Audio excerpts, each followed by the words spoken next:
Hello, friends and foes, fays and fiends. Yes, we're up. And welcome to Quests and Chaos. That was the chaos portion of the evening, and now we shall begin our quest. My name is Alondra Howman, aka Lady Bedivere, and tonight I will be every hot pirate NPC on the board. Hell yeah. I am joined tonight by this lovely crew of nautical nightmares. Ahoy. And we're gonna play a little bit of D&D. You've heard all of our announcements. If you'd like to hear them again, go watch any of our other videos. The key thing to know is follow us on our socials. You can find all of our backlog on YouTube, and one of the best places to stay up to date with what we're doing is in our Discord. That said, we would love it if you could leave comments on our socials so that other people can find our Discord. As we're learning, it's the easiest place for me to make announcements, and not everybody checks it. We're working on it. Anyway, welcome everyone. Hello. Hi. Hello. As I like to say. Hello. Hello. So tonight, we are going to be playing a little D&D one-shot that I am calling Decks of Inspiration. It's a pun, guys. What? It's a pun. You get it? Before you, you see several members of the crew of the Green Griffin. The Green Griffin is a noble ship conducting piracy, larceny, general scallywaggery, and villainy across the however many seas there are on Tyrrell. But not on this night, for you see on this night, they are grounded. The ship took an awful lot of damage in that last little run-in. And so you have put into a familiar and friendly to you port to take a few days, give the crew some shore leave, and try to make some repairs. Most of the crew is ashore, spending their hard, stolen wages on drinks, companions, gambling, or possibly some very sound investments that are going to tie back into the Waterdeep banking system. We don't judge. Do what you're going to do. You earned that money through villainy and danger. You can do with it what you like. However, a few of our crew members are not yet on shore. We're going to go around and very quickly meet those crew members and find out why they are still upon your grounded ship. We are going to work our way up through the ranks. We're going to start with our newest and least experienced, but still valuable crew member. Leanna, would you please introduce yourself and your character and tell us why you are still on the Green Griffin tonight? Well, hi. I am Joan Davies. You've heard of Davy Jones. Have you heard of Joan Davies? She is a human monk who was supposed to be doing an internship on a marine biology research vessel. And she showed up for the first day kind of drunk from the night before and got on the wrong boat. And now I'm a pirate. I am still on. That's about right. I'm still on the ship because as a deckhand, there's really just a lot of repairs that need to get made. I assume as the most junior member of the crew, I will be doing a lot of the less than glamorous, most dangerous construction work that needs to get done while we are in port. Surprisingly more construction than mopping, which is not what you were led to believe. No, they handed me a hammer, and I'm trying to figure out how I got into this situation. But, okay, things need hammering. And if you could go ahead and plop your mini somewhere onto the ship. Don't worry, you'll get to see the ship in a minute, everyone. But just, I'll be up here working on some stuff. Definitely not just because that's the only part I could reach. But I think... there's some stuff that needs to get done up at the bow of the ship. Great. Work my way front to back. Excellent. Next up, we have our crewmate, Grant. Could you please introduce yourself, your character, and tell us why you're still on the ship? Yes, I'm playing a dragonborn named Morgan Henry. He is a barbarian dragonborn who is decked because he raged a bit too much And by rage, I mean cocaine. Rager, baby. You rage too close to the sun. Yeah. Yeah, maybe you're still coming down a little bit off of that sweet, sweet snow. So you've been told to stay aboard until you've sobered up just a little bit more. If you could go ahead and plop your mini somewhere on the ship. Mm-hmm. Cool. All right. And then continuing to work our way up the ranks, we have our specialist, Thomas. Could you please introduce yourself, your character, and tell us why you're here? I'm Thomas. Specialist Agent Davidson here. 2 specialized things on this ship. And as my parents always say, a specialist never leads their ship. A specialist never leaves their ship. That's why I'm here. Dwarf. Dwarf, cleric. Intelligence 8. Fair enough. That's mine too. Standard array. Hello, everyone. And this is the last time that I let most of the party build their own characters. I'm kidding. This is great. It was less work for me. And lastly, but certainly not least, unless she wants to be, Tiana Wren, can you introduce yourself, your character, and why are you on this ship? Certainly. I am Captain Crimson Blade. I captain the Green Griffin, and I am still here because I don't trust any of these scallywags to do things right unless I am directly observing them. So I am sticking around to be the last person off the ship and the first person back on when the time is right. Excellent. And Thomas and Ren, you can go ahead and put your minis somewhere on the ship. If you need me to move them somewhere that is out of your reach, please just ask. I have long arms, and if I stand on the rung of this chair, I can reach everything. Get ready for a lot of cleavage shots, everyone. We're giving you only the good stuff tonight. That's what Shop people are at here for. questandchaos.com. By the way, I just realized on the top of my character having a cocaine addiction, the fact that you made my character a white dragon who chases the white dragon. Oh, I thought you did that on purpose. That's just a happy coincidence then. Well, Y'all are gonna get demonetized. So when you So fast. Quest is not supposed to use cocaine. So, before we get too much deeper into this, I should explain, of course, for anybody who is new here, why this is a pun. It's because of the Decks of Inspiration. The Decks of Inspiration are a wonderful product created by our very own Thomas. And so by and Quests help from Chaos- many Yes, friends. with help from many members of our community and play tested by many of our cast members at various points. We have used them in many of our other D&D streams. I know they come up a lot in Keys from the Golden Vault that I ran. I believe you can see them in Chaos Agents Season 2. And I'm sure several other things, Found Over and Below uses them. And I'm sure several others that I'm just not remembering off the top of my head. But tonight, we are going to use them even more specially because, of course, we can't have a game called Decks of Inspiration without using the Decks of Inspiration. So, with some contributions from our community, each of our cast members, each of our crew, is going to receive a stack of cards selected by our patrons from their level deck. Here are yours. Thank you. May I look at these? You may look at these. Yay. The way Yeah. this is going to work is that this is just your stockpile, and you can use these at whatever point it feels appropriate. And throughout the night, you can replenish that. Once it is used, you must give it back to me. It is burned. But once it has been...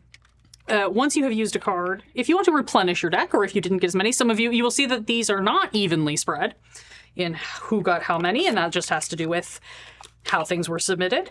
But if you find that you need more, you can buy more with bits contributed by our lovely audience. That's you guys. If you want to provide, Thank you. if you want to help refill our Decks of Inspiration, we can do that with bits. We do also have some patron bits that were granted, which I'm going to distribute to you, which you can use in the normal way that we use bits, where you can add a d6. But also, I might just straight up recommend using to buy more cards. Ren, there is one of yours that if you attempt to use, we may have to pull a swap on, and it's simply for mechanical reasons. Okay. But I will check that. Okay. I wonder if Thomas is seeing the same thing that I am seeing. Probably. Yeah. Trying to figure out what's wrong with it. Anyway, Oh, let me find that's what's wrong our with it. bits as well. So all these bits and all these cards were contributed by our patrons. I want to give specific shout outs to our patrons Red Dead Coquette, Lee, and the Baroness, Hell yeah. who contributed suggestions for our characters' classes, as well as some of these cards that make up this deck. Also, a shout out to our patron Duke Fleeg, who has provided you all with all 6 of his patron bits to start off the night. As always, general table pool. 2 bits buys a card. 1 bit adds a d6 to a roll. You must get table approval, and you must use it before you determine the outcome of your roll. So you can roll it, you can see what you got. You cannot get confirmation from me whether it hits or not, etc. before you use the bit. Anyway, that. so I think that is that first bit of business. It's a lovely, peaceful evening in the harbor as you're all sitting on the deck of the Green Griffin. The stars are out. There's like a gentle mist distantly out on the water. Last little bit of twilight at the edge of the horizon. It's beautiful. It's calm. It's peaceful. It's weird that there's this like dark patch right over there off the bow that seems to be getting closer and is just kind of a void. Oh dear.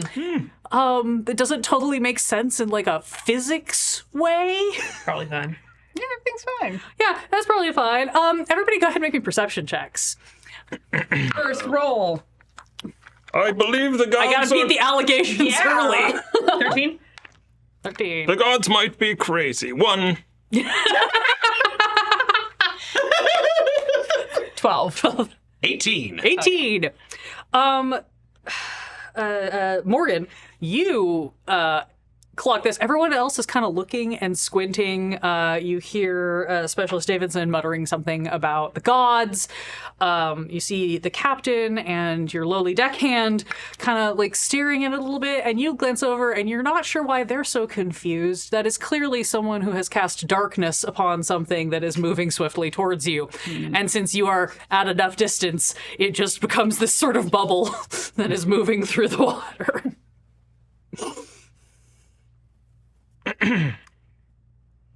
At first, I thought it might be me coming down. But I do think an orb of darkness is traversing the waters. Darkness is sailing a ship? What does that even mean? It means someone cast darkness on a thing that is moving toward us. Oh. Now, whether or not they mean us ill, hard to say, but everyone should probably get ready just in case. Yes. And with that, I will cast Mage Armor on myself. Hell yeah! I'm not playing that game. Yeah, no, it's like you've been here before. You look as you see this orb of darkness moving towards you. And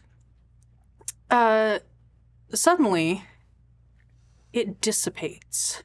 And you see in front of you, coming almost like it's going to come nose to nose with you in the harbor, another ship. Large, beautifully adorned with bones and spider carapaces, with sails that look like they have been woven out of fine spider silk. And unfortunately, you all recognize this vessel. This is the Amphitrite, captained by Captain Nerissa Sable, who unfortunately for all of you, you all know and all have loved, possibly carnally, possibly emotionally. I was going to ask, how hot hot is this, Captain? I cannot express to you how hot this drow woman standing on the prow of the ship, one leg up on the giant spider that is their figurehead, is, hair flowing in a pretty sure manufactured breeze that she's doing just for effect. As she comes up right towards you. And she just, has a very, again, like it's a very beautiful smile that, as is tradition, does not reach her eyes, as she just sort of puts a hand up and waves. Green Griffin, hello. I see you're, in port for the night.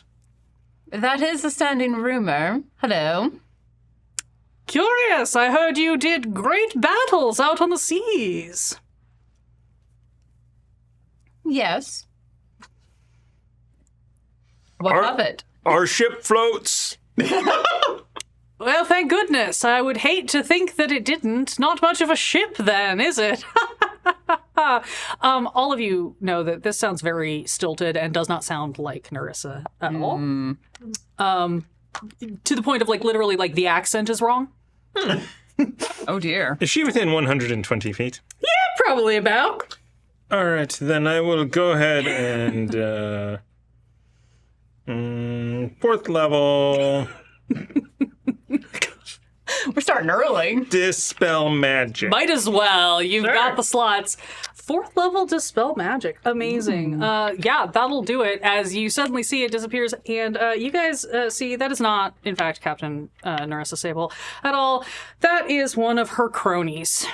How hot is the crony? Definitely not as hot as Nerissa, but to be fair, her entire crew is pretty hot. It's kind of a problem. They pillage and loot their way across the sea. They all have impeccable fashion sense. Oh no, don't take me captive. Don't put me in chains. You see the crony, like, it has, like, the pose wilts a little bit, and there's, okay. I thought I was doing pretty well that time. How did you figure it out? Your accent was wrong. Shoot. And just Gotta work on that. you don't have her careless ne'er-do-well sense. She says tomato. Does she? I don't think she eats vegetables. It's a fruit.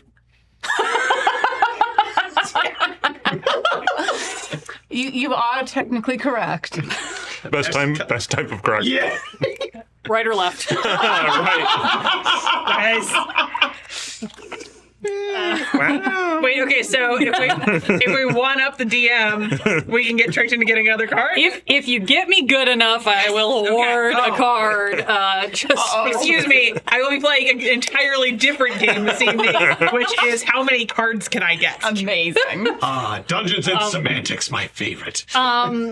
No, but you look. This is one of her cronies who goes by the very classic pirate name of Remy. You know, he's fine. Ish. Hide the hooch. Yeah. No, everyone just immediately like tucks their flasks deeper into their pockets. Like, oh man, okay. I got it. Do you have any like pointers then? Because like she's gonna keep asking me to do this one. Why is she asking you to do this? Oh, because I'm the diversion, obviously. Of course. Everybody looks around as you suddenly realize that all around the water is rippling as people are swimming up to your boat, starting to surface, surrounding your vessel. And this is where we have to do the least fun part of the episode, which is roll everyone into initiative. Thank you. Feral instinct. Go ahead and roll your initiative. I have to pull out a whole bunch of dice. And then Is my initiative. I am going to explain to you some fun extra things that are going on in this combat. Do I have an Wow. Is that a good wow or a bad wow? It's a funny wow. Oh, okay. How did I roll 3 14s in a row? Magic. That die's cooked, both, my friend. He rolled 2 14s on 2 separate dice. I'm looking at them. I'm impressed. 14 is a fantastic roll. Yeah. Fortune's a good roll. Yeah. I have yet to roll above 12. My initiative, unfortunately, is -1. So. The night is young. All right. Let's start here. Thomas, what did 11. roll? Excellent. Joan, what did you roll? 19. Captain Crimson Blade 23. and Morgan. The luckiest of seaworthy numbers, 13. Oh no. Excellent. All right.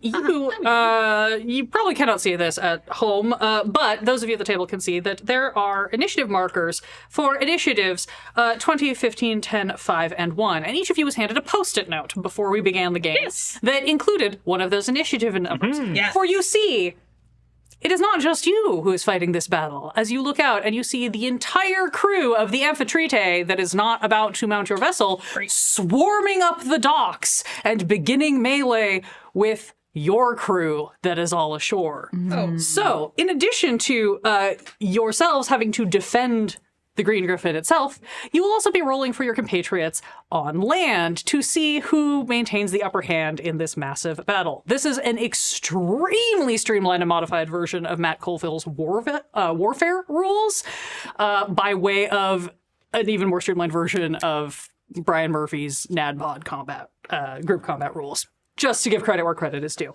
So, I always forget his first name is Brian. yeah, they don't call him that because his wife's brother's name is also Brian, and she thinks it's weird.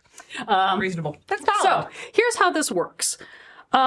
Each of you has a group. So, there are actions that happen on each of these numbered initiatives. On initiative 20, the DUI comes into effect. That's my cards. For those of you playing along at home with bits, just so you know, when you offer bits, you should designate if they are for the players and for the DM. And if they are for me, you may choose if I am going to use them as a DUI card or a leveled card to play against the player of that equivalent level.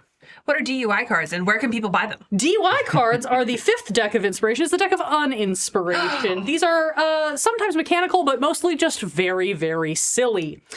They are a great way to just shake up your table or gently punish your players for being ridiculous.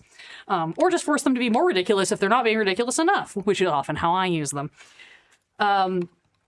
So I will have a stack of those that have also been selected by our patrons, and I will be drawing more as we go. But on Initiative 20, the DUI comes into effect. On Initiative 15, the officers will act, controlled by Grant. On 10, the crew will act, controlled by our deckhand. On 5, the artillery will act, controlled by our specialist. And on 1, the ship will act, controlled by our captain. This is how this will work. Each of these actions is a contested D6 roll. It's just you versus me, D6 roll. Each point of difference will deal 10 damage to the group with the lower roll. So if Thomas rolls a 4 and I roll a 2, that will do 20 points of damage to me. There is math. There is math, unfortunately. In my D&D game. If there is a 2 or more point difference, that will also give 5 HP back to the group with the higher roll. So if Thomas rolls a 4 and I roll a 1, then I lose 30 and he gets 5. Ooh. This is why I gave you Post-its, because you do have to keep track of these things. If it's a tie, it's a null. Once a group is below half HP, they roll with disadvantage. That goes for both sides of the fight. If your group hits 0, they break/disband and you lose control of them. The opposing group then will provide advantage to another group of their choosing. So if Thomas's artillery breaks my artillery, then he can choose any of you guys to provide advantage to on future turns when his initiative comes up. Awesome. The ship has a special effect because it's the ship. In addition to, you may either choose to do a standard group roll against a group of your choosing amongst the 3 or the other ship, although you may not want to, and I'll explain why in a minute. Or you have 2 effects. Your 2 effects are your Griffin figurehead and your Defiant sails. Your figurehead As an action, the ship can activate this item to create a cone of flame that originates from the figurehead. Each creature and object in the cone must make a dexterity saving throw, taking a whole bunch of fire damage. Rather than doing it in direct range, what we are doing is you can select the group that is going to be caught in this, which can be one of the shore groups, or if you want to target it on top of your own ship to try to get a bunch of enemies, you can do that, but it also might target your allies. Once you use this, you cannot use it again for 1 minute, which is 10 rounds. I will send you all the text of this. You do not have to remember. Thank you. I was about to be like, I will remember none of this. I'm reading this out loud for the sake of the viewers at home. Defiant sails. Your sails glitter with a fine coat of mithril treated with abjuration magic. For the next round, ranged weapon attacks made against the ship and anyone aboard it are made with disadvantage because of protection magic. Nice. You can reactivate this every other round up to 5 times. Up to 5 times. Okay. So I'm banking on the fact that hopefully this battle isn't going to take more than 10 rounds, because, There's a lot of moving pieces. Yeah, I made this especially complicated because I love you. I've sent you those ship effects so you have for reference. A couple of other important things to know. Here's a fun fact that you all know about the Amphitrite. The Amphitrite, in addition to just being a big-ass boat, is specifically warded with magic that only permits those who have been basically tattooed with a specific keyword onto it. You cannot board this ship unless you have this tattoo. It is very difficult to find out what this tattoo is. You cannot board the Amphitrite. That is just not an option during this fight. You can try to damage it and get it to flee, because if the Amphitrite flees, most of the sailors are going to go with it, and possibly the captain, because she's not going to want, much like Crimson Blade, Nerissa does not want to leave her goons in charge of her beloved boat. That sounds like a bad idea. Another thing that is unfortunate for you guys, but is just a fact of life, you can't actually sail your boat right now. It is, as you pointed out, floating. It can't go anywhere. It is too severely damaged from your previous sea fight, so this is basically a static floating vessel. All of this being my way of saying you must stay on the map that has been provided you. We are not doing a chase. We are not doing sea battle. You are fighting to maintain control of your busted-ass boat. And, whatever else you want to do in the meantime. All right. Let me throw a few of my folks up here as we are.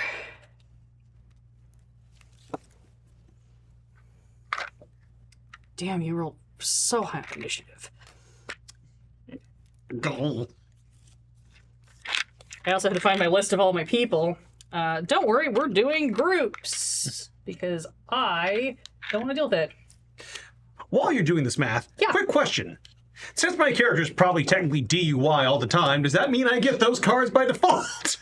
No, not by default. If it is something that where it can affect the whole table, it will affect the whole table. And if it is something where it affects only one person, I will roll a d4 to decide who it affects. Unless we think it's funnier to roll a d6 and like 3 of the numbers are coked out guy, because that is, not gonna lie, kind of funny. All right. Anytime he's raging, D6. Which I say, bring it on. Let's go. Oh my god. The high initiative doesn't matter when everyone rolls high. True. If everyone's special, no one's special. Basically. And sorry, I have We're so sorry, specialist. No, we're special, but he's the specialist. Oh. My dad says I'm special-ish.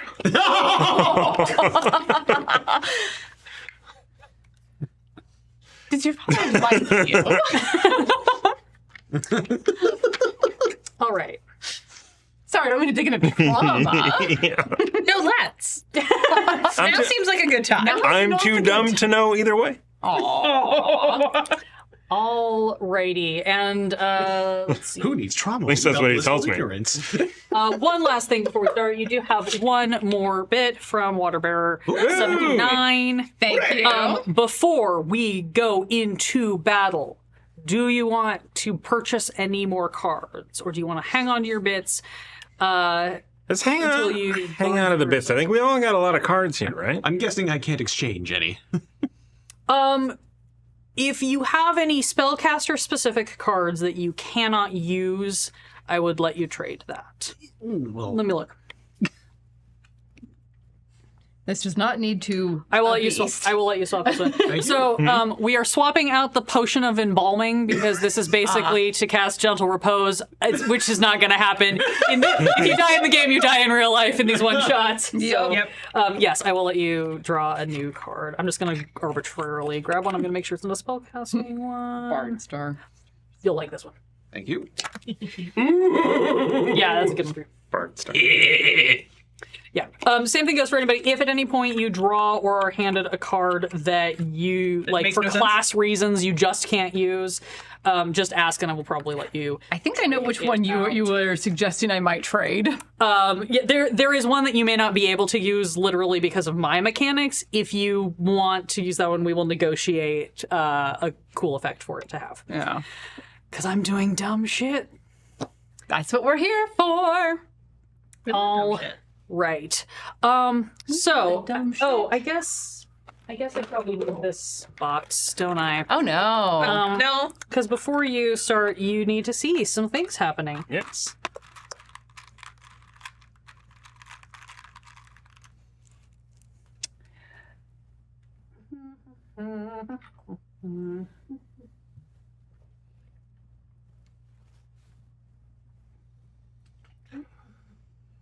What self-respecting drow travels with kobolds? Or does she just call them cannon fodder? You know, you That one. It's that you gotta have some minions that you don't care about. Don't worry, I care about every one of you. Equally. Wink. And then also we've got this guy here. This is also a fun game of where do my minis balance. Mm-hmm.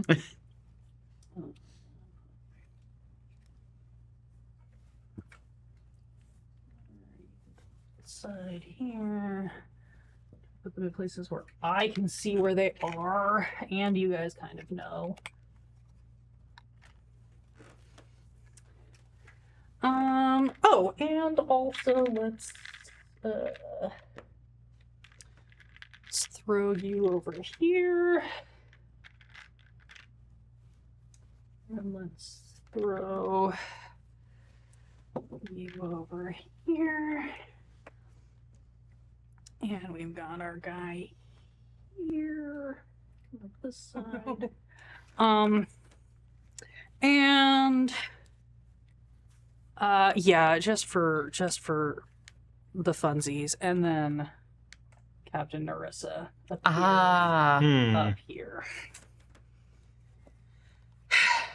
Okay, great. So now that you've got a general idea of everything that's going on, you hear chaos and mayhem happening on the shore, shouts, screams. You see a bunch of question mark kobolds and a bunch of question mark sea spawn.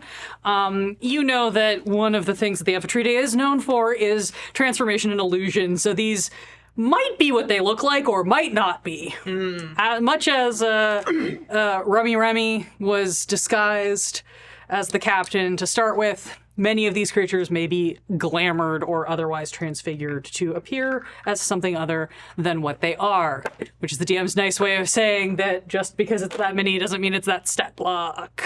Captain Crimson Blade. Ma'am.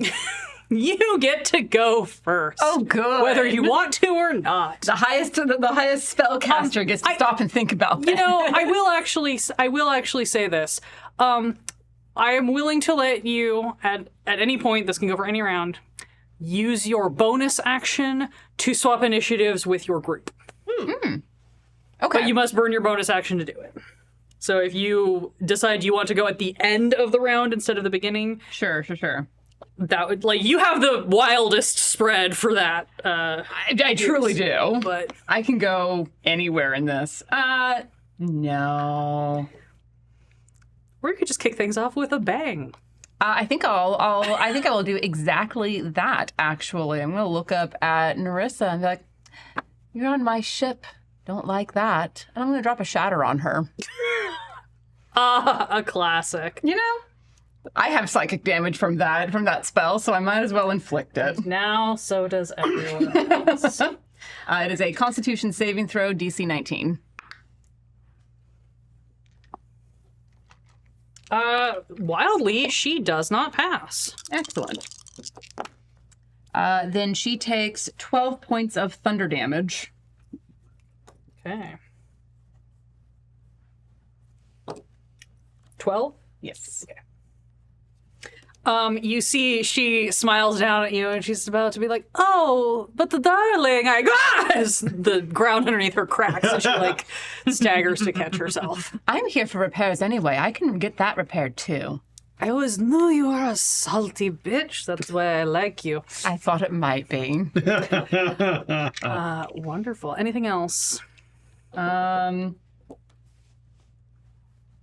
I will go ahead and use my bonus action to activate my blade song. All right. Does that look or sound like anything? Or After that shatter and this exchange of barbed words, Crimson Blade draws her Crimson Blade, which shimmers as she twirls it over her head and goes into the Elven Dancer stance for a sword dancer.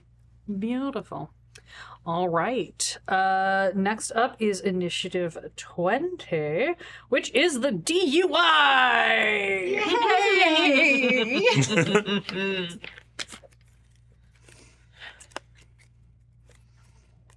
I was gonna say, do you want me to draw randomly or do you want me to select from my hand? I guess I should offer. You guys can obviously select from your hand. Do you course. want me to I do the say same? let's, Do you want to let's just live take up to chaos. Yeah, let's do it right Yeah, away. I feel like for uninspiration, the chaos should reign. Forgot to grab this mini. Is it the elk? It is the elk. Hell yeah. It's fine. Actually, I probably have one in here. Hang on. Was there, I do! was there an elk in Frost Maiden? Yes. Yeah, suddenly you actually... Yes, see. No, it's fine. He's a kobold. We don't care about him. He's Probably a he's kobold. gonna drop it. Yeah, just suddenly you see as Narissa stares at you with malice, but kind of like sexy malice. Suddenly, this elk just appears next to you. How hot is the elk? This is the hottest elk you have ever seen. Like, you're kind of hoping that maybe this elk is a druid because it's just going to make things more logistical, but that's not a deal breaker if it's not. Ew. Oh dear. I did not expect to start this with a hear me out. If you haven't seen Welcome to a laundry game. If you haven't seen my title on the screen, it literally says GM and every hot pirate NPC. I knew what I was doing. Great. This elk is going to attempt to gore you. Okay. Hey. What is your AC? Currently 23. Oh, yeah, no. Good lord! Blade Singer. Yeah, no. Low HP doesn't matter if you can't fucking hit me. Yeah, attempt to ski. He swings his beautiful, glorious head, bends down with his shimmering horns that seem like they're webbed with starlight and spider webs, and he just bucks at you and just, like, you just deftly step off to the side. I turned that into the step of the blade singing beginning. Nice. Yeah. And then he just kind of looks up at you and seems slightly confused. Oh, honey. Great. Oh, caribou hoo. Gonna add my elk to the lineup. Elk. Great. Do you want the elk to go before or after the DUI draw? After. Because he's kind of the same edition. Yeah. Great. Joan, that brings us to you. It's going to be a 1-round fight because that's all we're going to have time for, but it's going to be hilarious. You know. Okay. I was just like busy doing some like sanding on the deck. I don't have my short sword ready to go. So I'm going to run up to this guy and unarmed strike. It may not be a wise move, but it's what she's going to do. It definitely wasn't a wise move because I rolled a nat 1. So that's going to be a 6. Does 6 hit? No. So Yeah, that's about so right. sorry. We So have she ran in and realizes, this thing's tougher than she expected. Yeah, you like swing at it, and it's it's a short little thing, and it just kind of like woo. Yep. Yeah. Just Sorry, what sound did it make? Woo! that's right. You got to get the full Doppler effect on the mic. Exactly. too. Yep. Yeah, and that's it. Great. the hope. Joan is level 3. We Right. got a spread. Yeah. I had to fit them into all the decks of inspiration, which you Yeah. can get your own copies of at shop.questandchaos.com. Bing!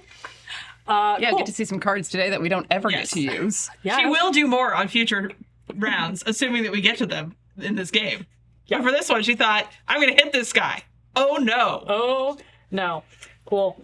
Uh-huh.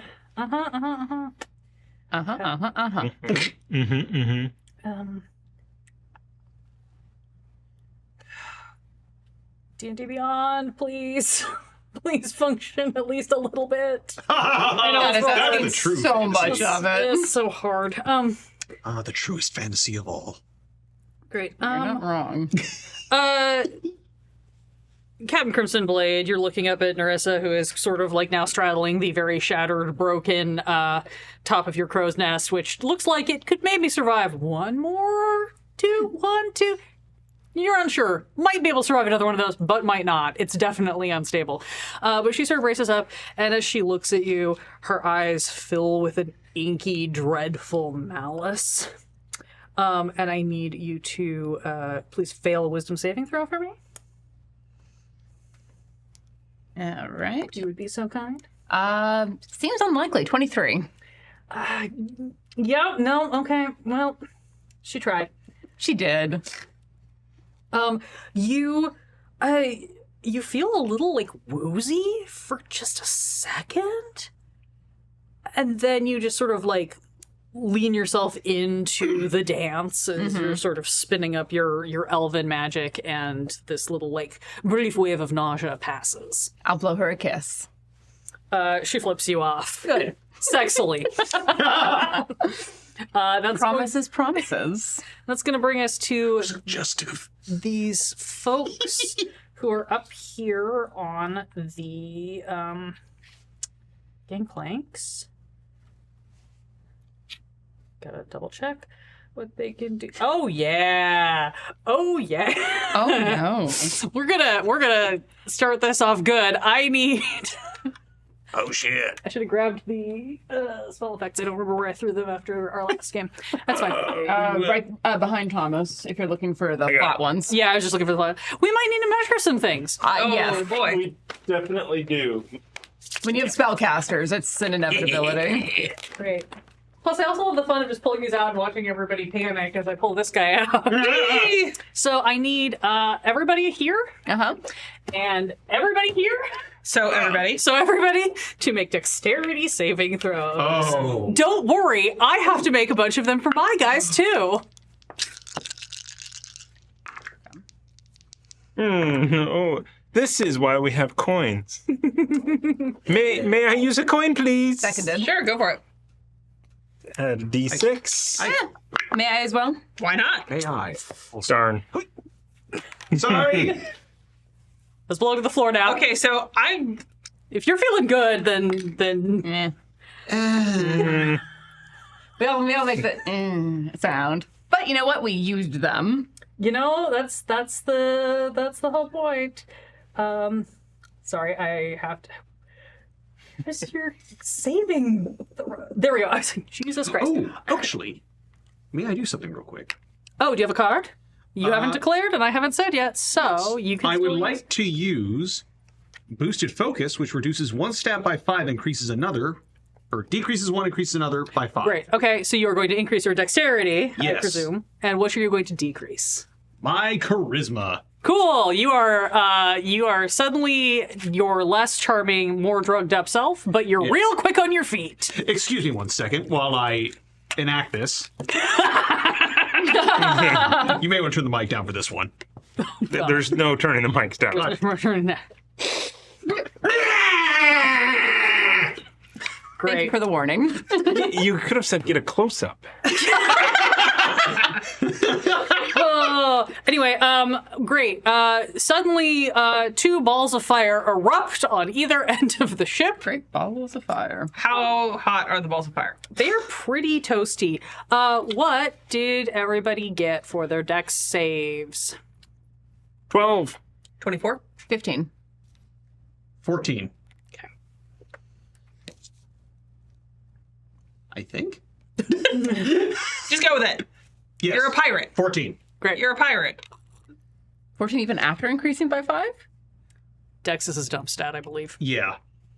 Because it went from 8 to 13. Got it. Oh, did you not give me an average? That's so annoying. I have to roll 14. another handful of dice. Apologies, everyone. I forgot. Well, hey, at least you have the brick. I have it for not actually this spell, but another one. Now, that fantastic ability that you just used where you're able to switch your stats around, that came from a card, right? Yes. Yes, it did. And is there a place where people could purchase such wonderful cards? Yes, on questandchaos.com. I hope that's the right website. Shop.questandchaos.com. You can also get there through Probably. questandchaos.com. Yeah, there's and probably a link. shop tab. Yeah. Great. Specialist Davidson and Morgan, you are going to each take 26 points of fire damage. The other two of you will take 13. Thank you. But since I'm a dwarf, I take all of it. How much was I taking again? Sorry? 13. 13. Ouch. What? All the elements I got defensively will be that one. It's just making up rules so he doesn't have to do math. It's fireball. Are you? You can literally put the number into No, I know, the damage and hit the square damage. That's it's like the evasion, so I only take half or whatever. Oh, but, yeah, got but I'm it. like, no, but I'm a dwarf, so I take all of Anti-evasion. it. I see. I understand. Take all of it. I was like, wait a minute. I was like, which kind of dwarf are you playing?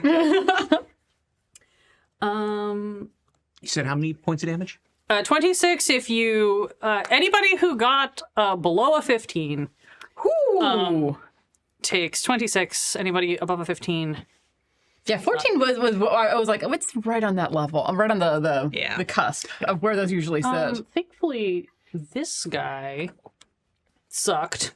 How'd the elk do? Elk's looking fine. Eh. Elks are Fine. meaty. Elks are Elf meaty looking creatures. Fine. Which I say caribou. Yeah.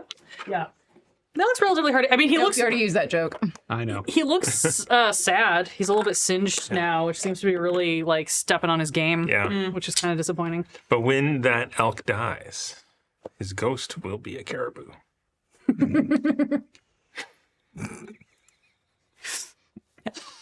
I can't decide if that's a DUI or just moving right along. Okay, great. What have I on wrong? I mean, you're trying to sell the Take Up on Inspiration, right? Surely it is a DUI. Yeah, but we also have to like get this to some sort of we have to satisfying play the story. game. We have to get through a round. Right. But we are at initiative 15, so we're like a quarter of the way through the round. Hell yeah. Yeah.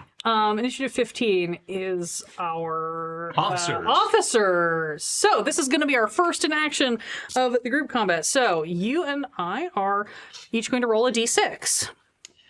All right, time for my Will Wheaton rolls. Cocked. Because he rolls with all of his dice in the tray like a fool. I rolled a 2. Wow. You rolled a 2. Okay. I rolled a 4. So you're going to take 20 points of damage. I have my opinions and I'm sticking to them. They're reasonable opinions. I'm just feeling really called out. There we go. How many dice may be in the tray? None. Only the active one. Okay. Yes. Yeah. I can wait. Sorry, I'm used to rolling with We have more dice trays if you need a secondary one. I often have a holder and a roller. Yeah. That's why you should buy 2 holy roller. #blessed dice trays at shop at Quest and Chaos. Yeah, we do also have. I don't think we have one that can be held up because the only one that can be held up is full of dice. But we can. You can get your #blessed dice trays at as Shop they're at meant to be. Yeah. Stick around for the After Dark where we can have spicy discussions about dice hoarding and storage and all of that fun stuff. Great. God, I have fully lost track. So you have taken 20 points of damage, or your team has taken 20 points of damage. Team's taking 20. I've taken 26.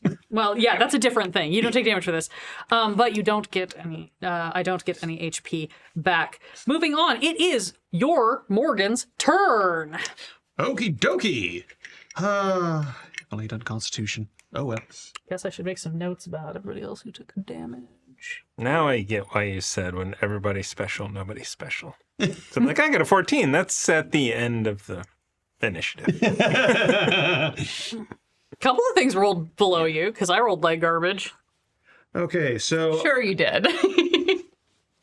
after having snorted the rage potion on the box right over there, Sure. and he Okay, if you that was your card, so if you want to actually be raging, you do have to use your bonus action to That's what I'm properly doing rage. now. Great. Okay. now he's taking confirm. that extra hit. Yeah. Now he's doing the second bump. Yes.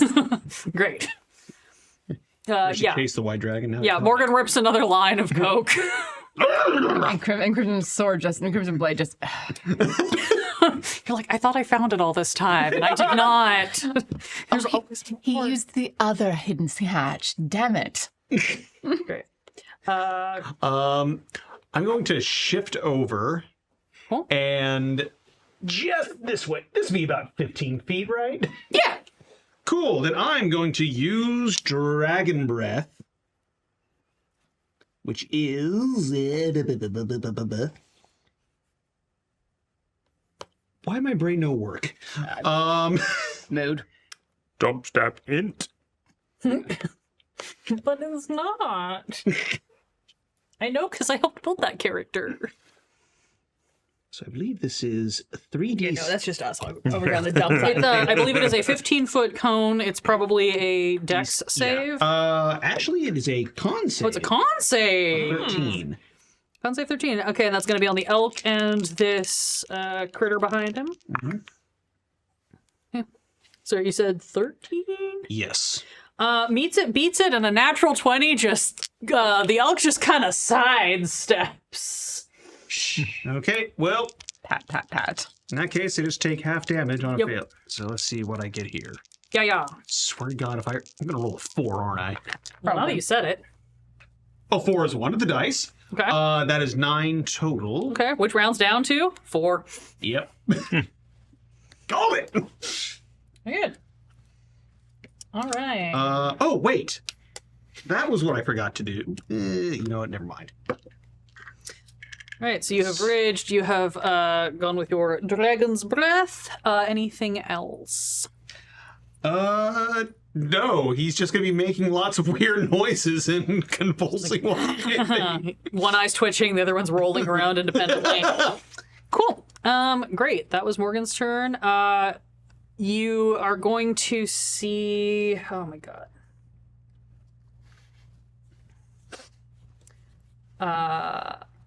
You're gonna see this guy haul himself up over the side onto the deck. Double checking what he's got, because he's got some fun things.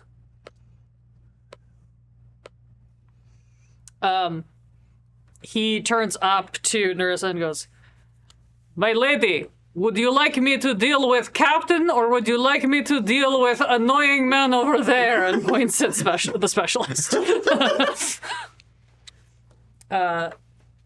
The captain will say, "Oh, shaft rises to top. Take care of Captain." "Yes, my lady."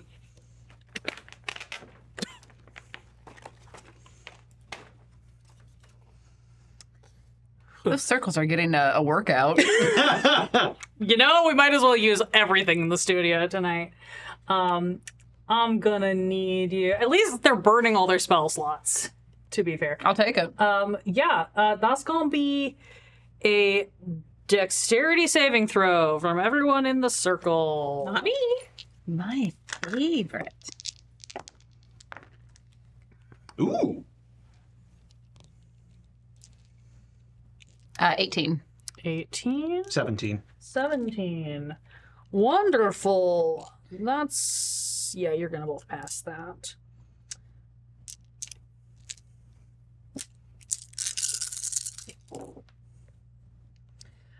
So you guys are going to each take... Oh my god, math is so hard. At least I keep rolling in delightful multiples of 10 to make my math extremely easy. You guys are going to take 5 bludgeoning damage and 10 and 5 cold damage as a hailstorm rains down upon your heads. I'm assuming you for the 5 year. Because you have resistance. Yeah, Cool. it's halved because you saved and then halved again because you're a white dragon. Also, bludgeoning is. Oh, because you're raging. Yeah. So then, you're going to take 5 and 5, and you're going to take 5 and 10. I am going to use my reaction to do a Song of Defense. Okay. When you take damage while your Blade Song is active, you can use your reaction to expend 1 spell slot and reduce that damage to you by an amount equal to 5 times the spell slot's level. So I will burn a 3rd level slot to take none damage. Okay. Also, I can't remember. So it was 5 base for the bludgeoning. So that actually be 2, right? For the bludgeoning and 5 for the. No, it was. Oh, yes, it's 2 and 5. Yeah. Sorry, I mismathed the math. Nope, I'm just going to start giving you guys the baseline and make you all do your own reduction. That might be easier. That is completely fair. No, just because I know most of what you guys have, but not all of it. Great. He turns back and goes, "My lady, they seem to not have problem with sleet." She rolls her eyes at him sexily. Excellent. And that brings us to Specialist H. Davidson. All right. I'm going to use a card. Ooh. Fast extra spell. On your turn, use your reaction to cast an extra leveled spell with either 1 action or 1 bonus action casting time. Nice. So I'm going to set that over there, and I'm going to cast Spiritual Weapon up by Milady up there.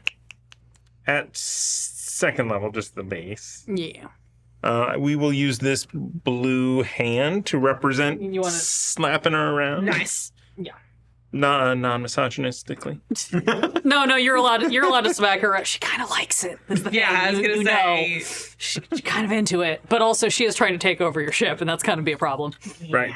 So I did that at 2nd. Why did I do it? How about 3rd roll? Oh man, thought I was ready. I was ready for this. Burn your slots. It's okay. Actually, it doesn't look like doesn't level up. I don't think you can upcast spiritual weapon. Nope. It's going to be a 2nd level then. So it's a D8. I have to attack her first. It's not going to hit. Okay. It's a 5 on the die, so probably 12. Probably 12. Yeah, she is wearing armor. Okay. Sexy leather armor. Of course. However, the other one is going to be a level 6 Spiritual Guardians. Ooh. As in a 15-foot circle around me. And do we play where I get to run around and yeah, sure. We can Baldur's Gate rip up rules this. people? It's a 10-foot or 15-foot radius. 15-foot radius. I had to find our 15-foot radius for measuring purposes. So you are here. I want to then take 1 foot of movement this way to catch the cold ball. Cool. Yeah. For 5, and then I'll be running down that way. Cool. So you're going to dip over here. He's going to take 5, and then you're going to head this way. 5, 10. Actually, yeah, I'll go over here. Either way. Yep, that's fine. Yeah. I think just those 2 You'll guys. get those guys. What do you have up? Spirit Guardians. Okay. Yeah. Yeah, we're playing BG3 roles where he can just run around and anybody who he taps has to take the damage. We just hear a chorus of ow, ow, ow, ow, ow. 31 points of damage. Holy shnikes! My God. Is 68. So, and there were 2 8s and a 7. So Nice. Those guys are both gone. there is a save. There is a save. Wisdom 18. Yeah, those guys are both gone. Okay, this guy's still here? Kobold. Yes. Okay. Ooh. Beefy kobold. He just rolled really good. Okay, all right, well, he's going to regret it next turn. Something I realized I missed. I'm not sure if I could. You cannot retroactively, but you can remember it going forward because there's too many things going on here. But tell us what it is. I forgot that when I started my rage, I had the Storm Aura, which I could have dealt 1d6 something damage. We're going to say that because of the Coke, there's a delayed reaction. Sounds Do it good. going I forward. like it. Perfect. Thank you. Sure. All right, yeah. It's too high to remember. This is the chaos part of Quests and Chaos, everyone. There's barely a quest on this episode. Just Beat panic. up the pirates. Is Yeah. the quest not to seduce the hot lady cap? That is an option. Again, like I said, you guys are pirates, so I am willing to hear pitches for alternate ways to win this fight. Okay. And if that is everybody seduces the lady captain and you start a polycule, that is an option. It might not work, but you can certainly attempt it. Great. That was our specialist. That is Initiative 10. Initiative 10 is our crew on the All right. shore. Dueling D6s? Dueling D6s. 4. 5. 10 points of damage to your crew. All of you on board can hear just a lot of shouting and chaos from the shore, and it is hard to tell if it is good or bad. There's just a lot of yelling at this point. Great, and that is going to bring us to, do I have any of these?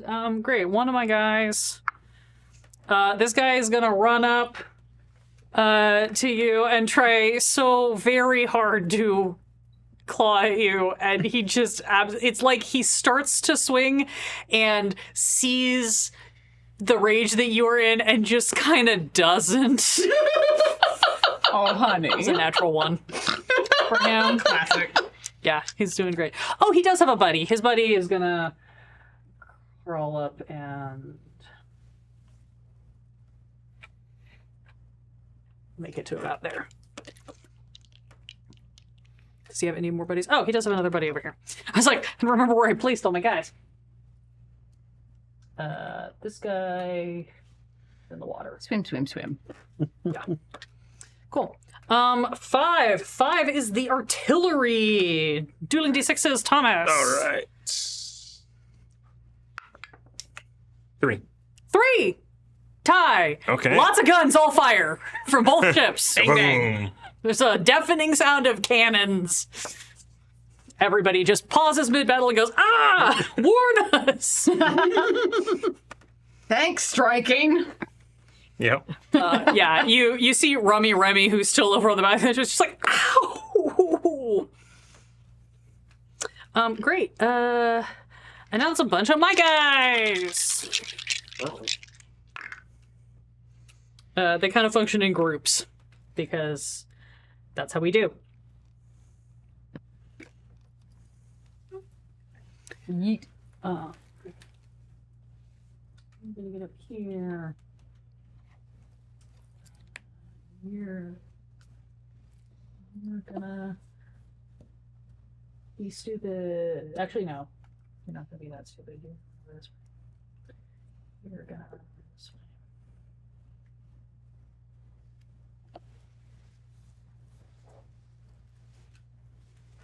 There are stairs somewhere over here. I just forgot to put them in. That's fine. Use your imagination.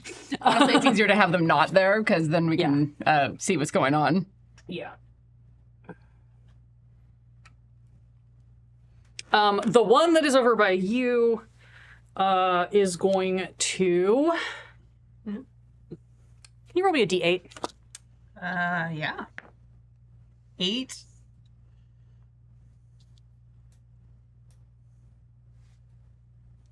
The one that is in front of you just looks at you and goes, "Oh no!" and reaches into his pocket and pulls out a bag of something that sounds angry and it's just going to slam it down on the ground between you, and a swarm of wasps envelops both of you. Bees! Okay.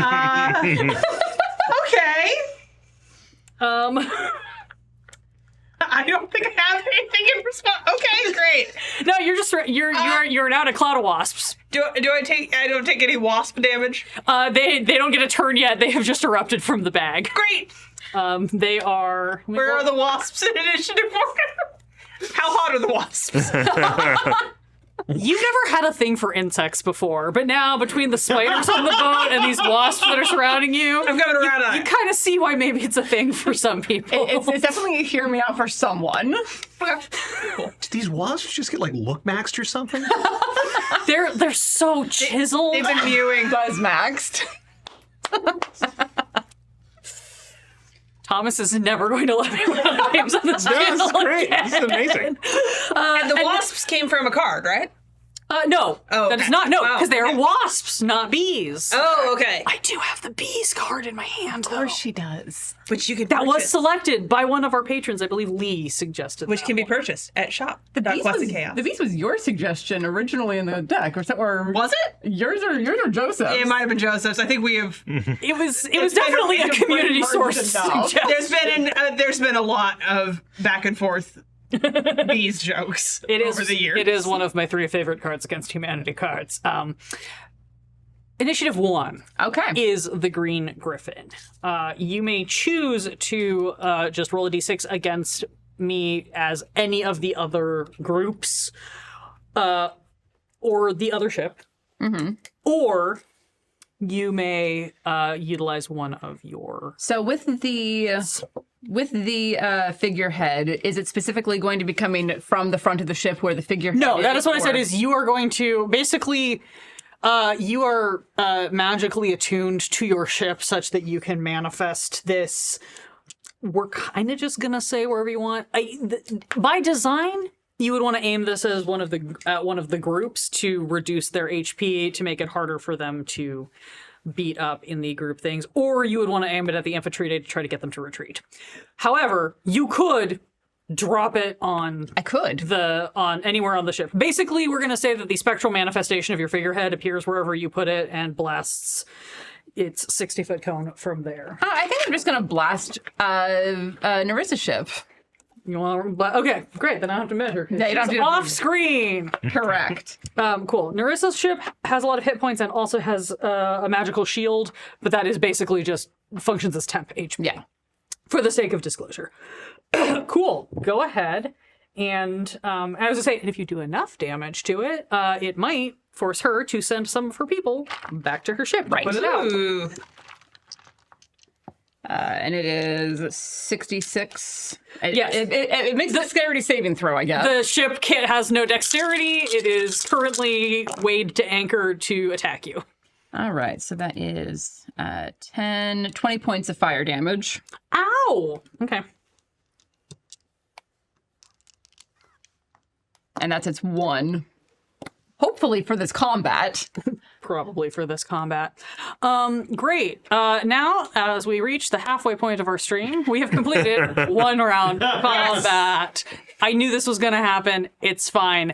We'll just keep accelerating things from here. But before we fully come to the end, the Amphitrite also gets its turn.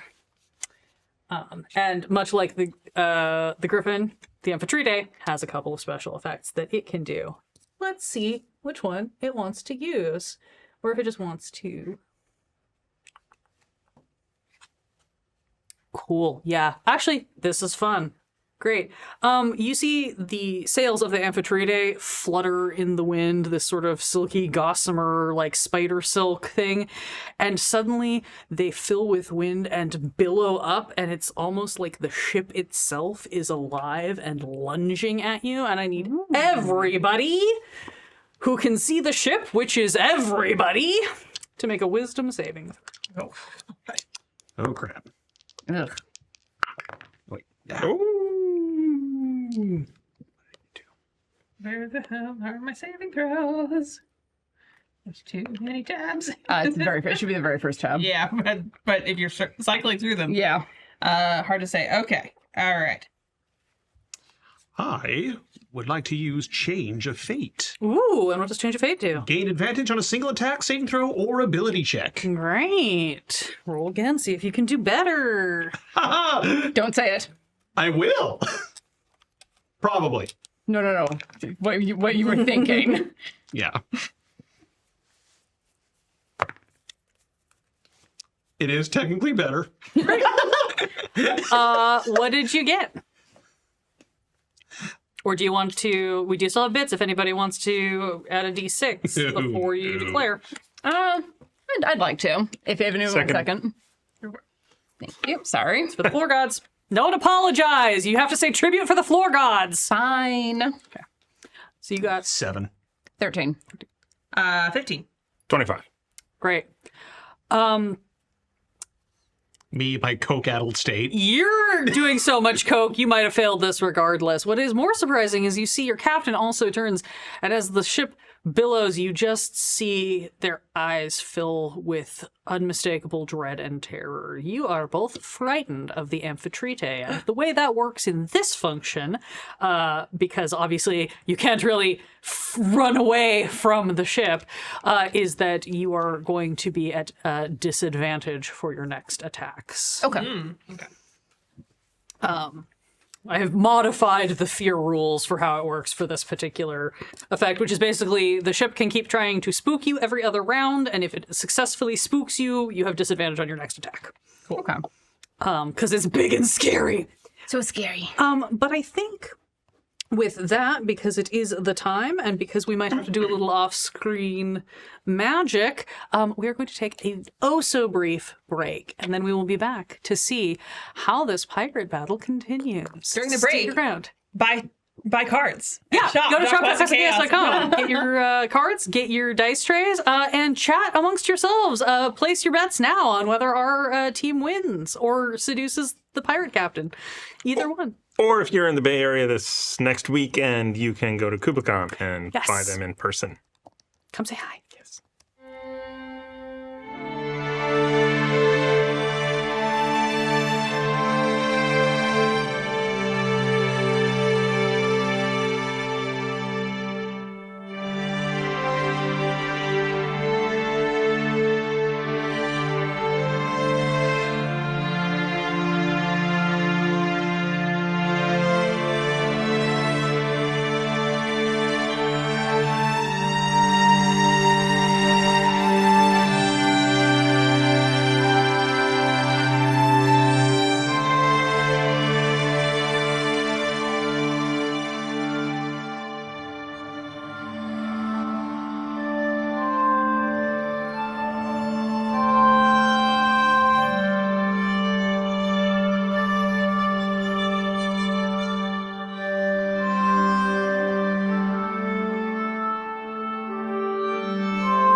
And welcome back to Quests and Chaos, and boy, are we chaos tonight.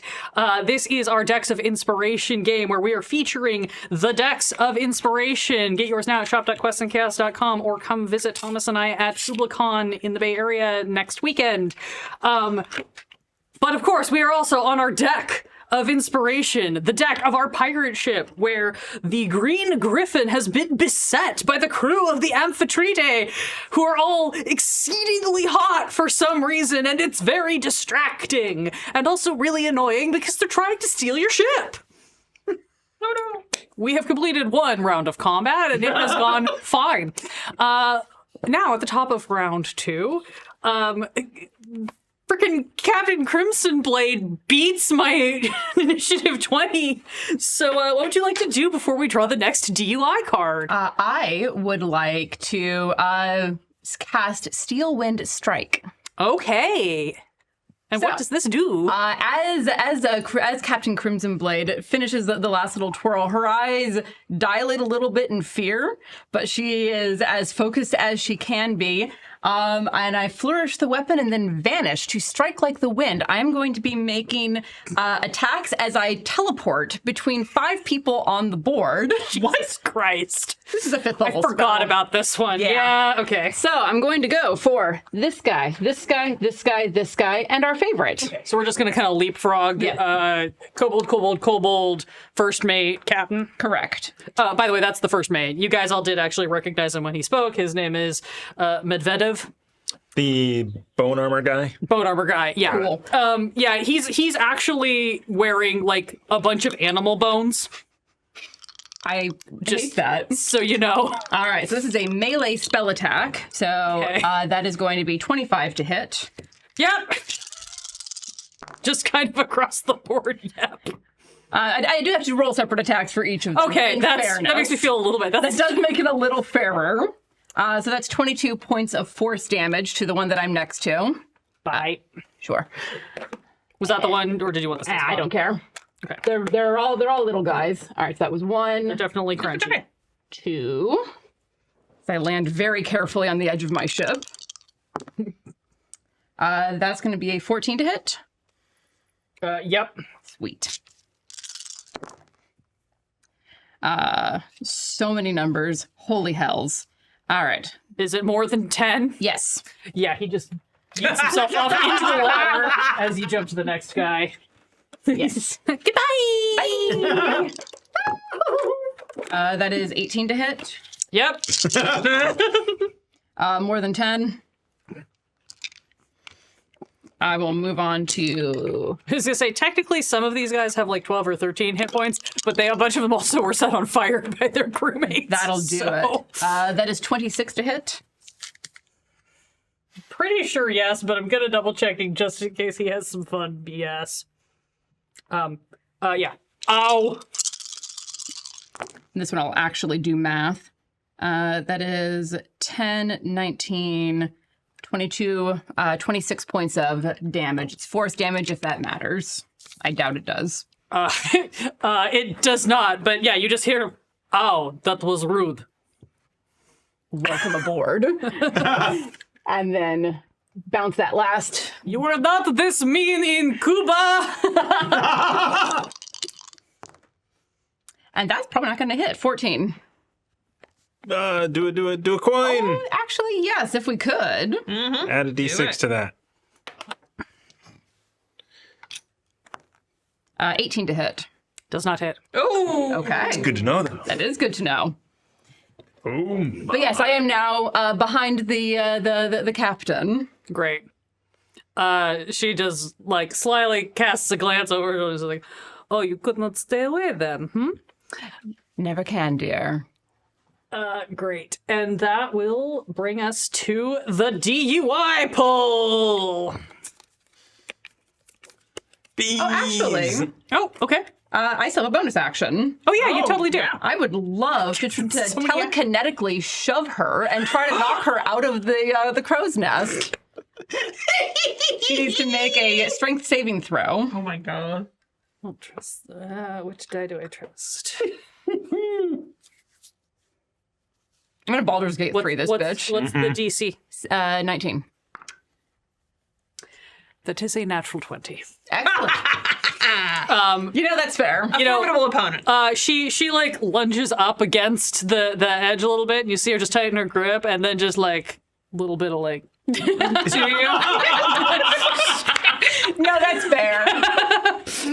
You suddenly have flashbacks to that island holiday that you took with her several years back.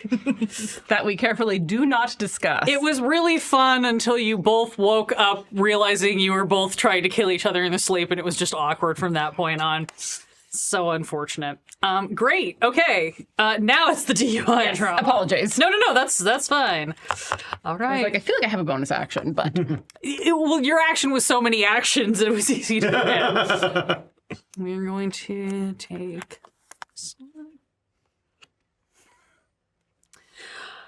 okay. Hang on. I mean, oh no. don't worry, I have one for this.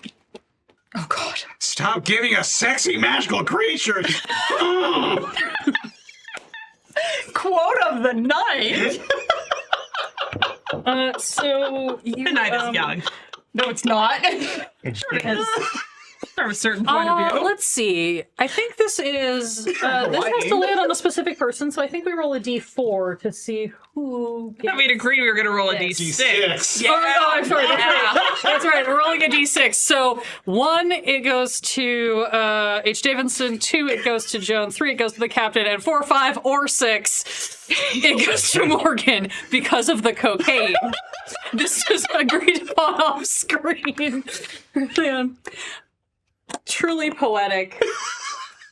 That's a 3. It's going to affect the captain. So suddenly, as you're standing here having this like frustrated, like very annoyed at how hot you still find the Captain Ursa, suddenly from behind you, you just hear a sailing on the pirate seas, a girlfriend and her lady bee, as you see the only unsexy character in this game, an obnoxious little goblin bard, appears behind you with his lute, strumming away, singing very pornographic accounts of your past exploits. Narissa also looks annoyed. With all the love in my heart, fuck bards sometimes.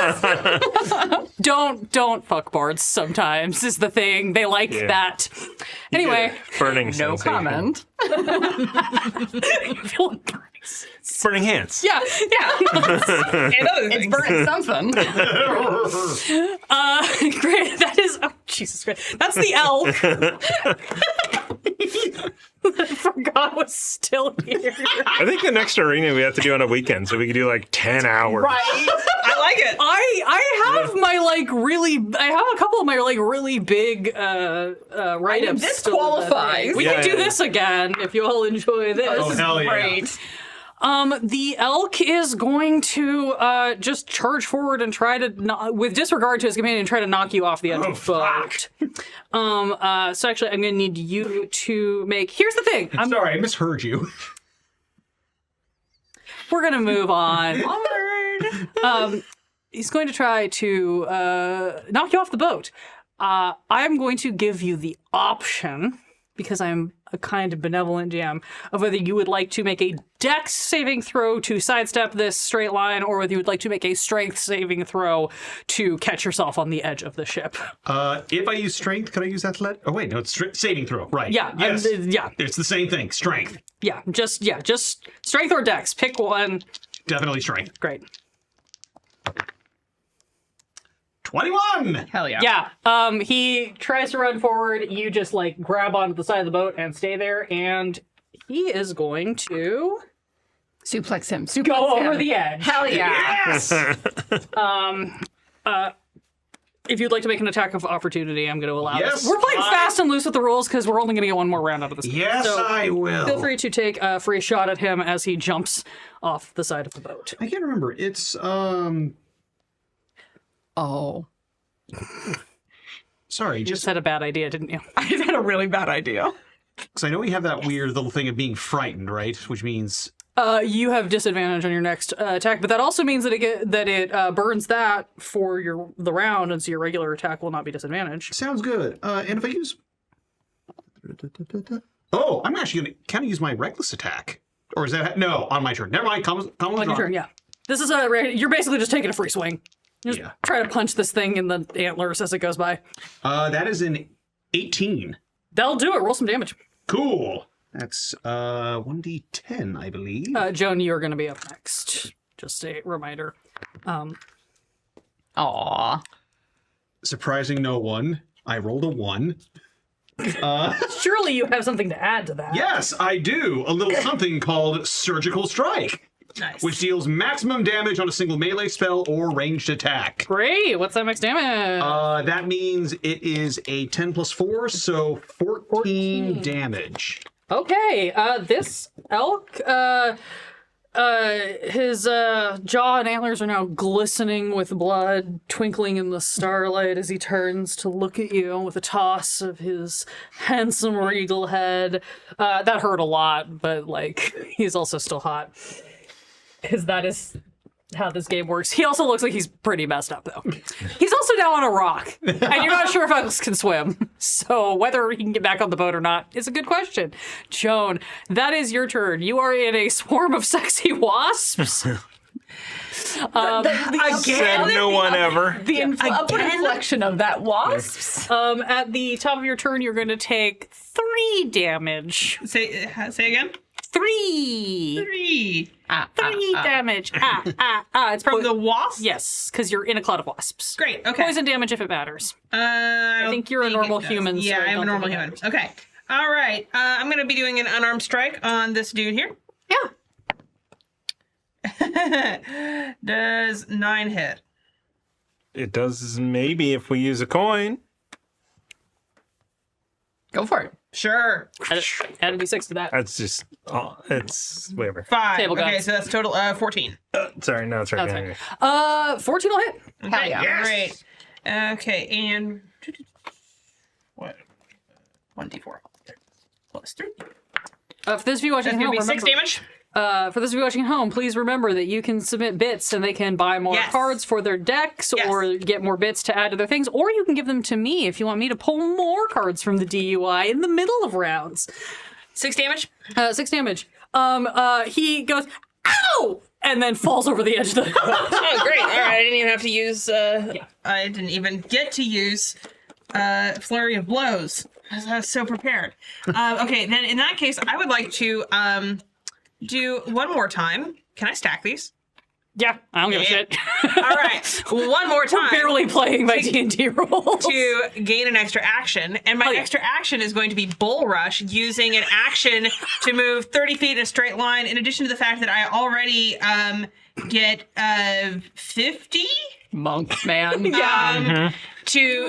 Yeah, going, you can go anywhere you want, basically. yeah, so I am going to, without provoking opportunity attacks, each enemy moved through takes 1d4 plus 1 points of damage.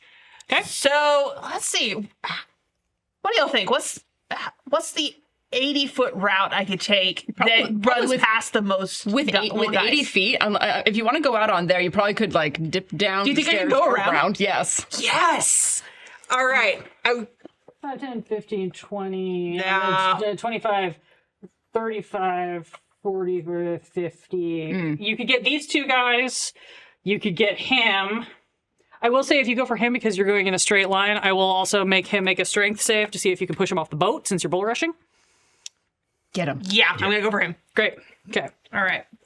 So I will be doing just 1d4. Was it just 1d4? 1d4 plus 1 drive-by damage. So that's gonna be 4 damage. It does not specify what kind of damage. I think it's just ow damage. Hell yeah, the best kind of damage. Great. And I am going to have him make a strength save to see if you push him over the side of the boat as you run by. Cackling maniacally or not, up to you. I don't judge.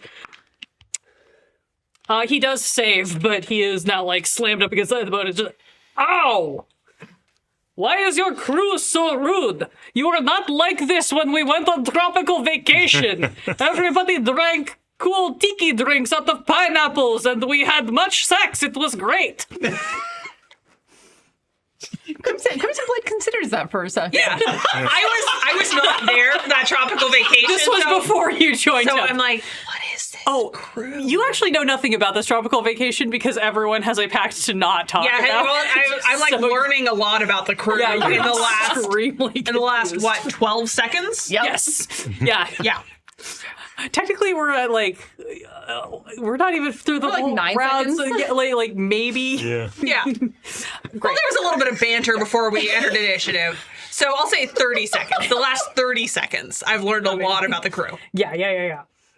Cool. Anything else that you would like to do? I think that was a pretty solid turn, but I don't want to shortchange. No, I'm going to save that one for next time. And I can be even faster. Just you wait. Monks just be like. Great. Sorry, this is... Oh, I'm looking at the wrong one! I have my characters out of order! Oh, no!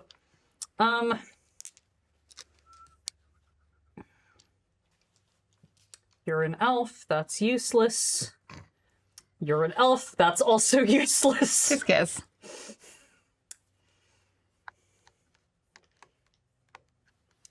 How many? I honestly How only many feet do you think that picked- loop is? To go up here, I'm just wondering how many feet this loop would be to go up that one, around, and back down. Just out of curiosity, for no particular reason. Oh, about 120. Okay.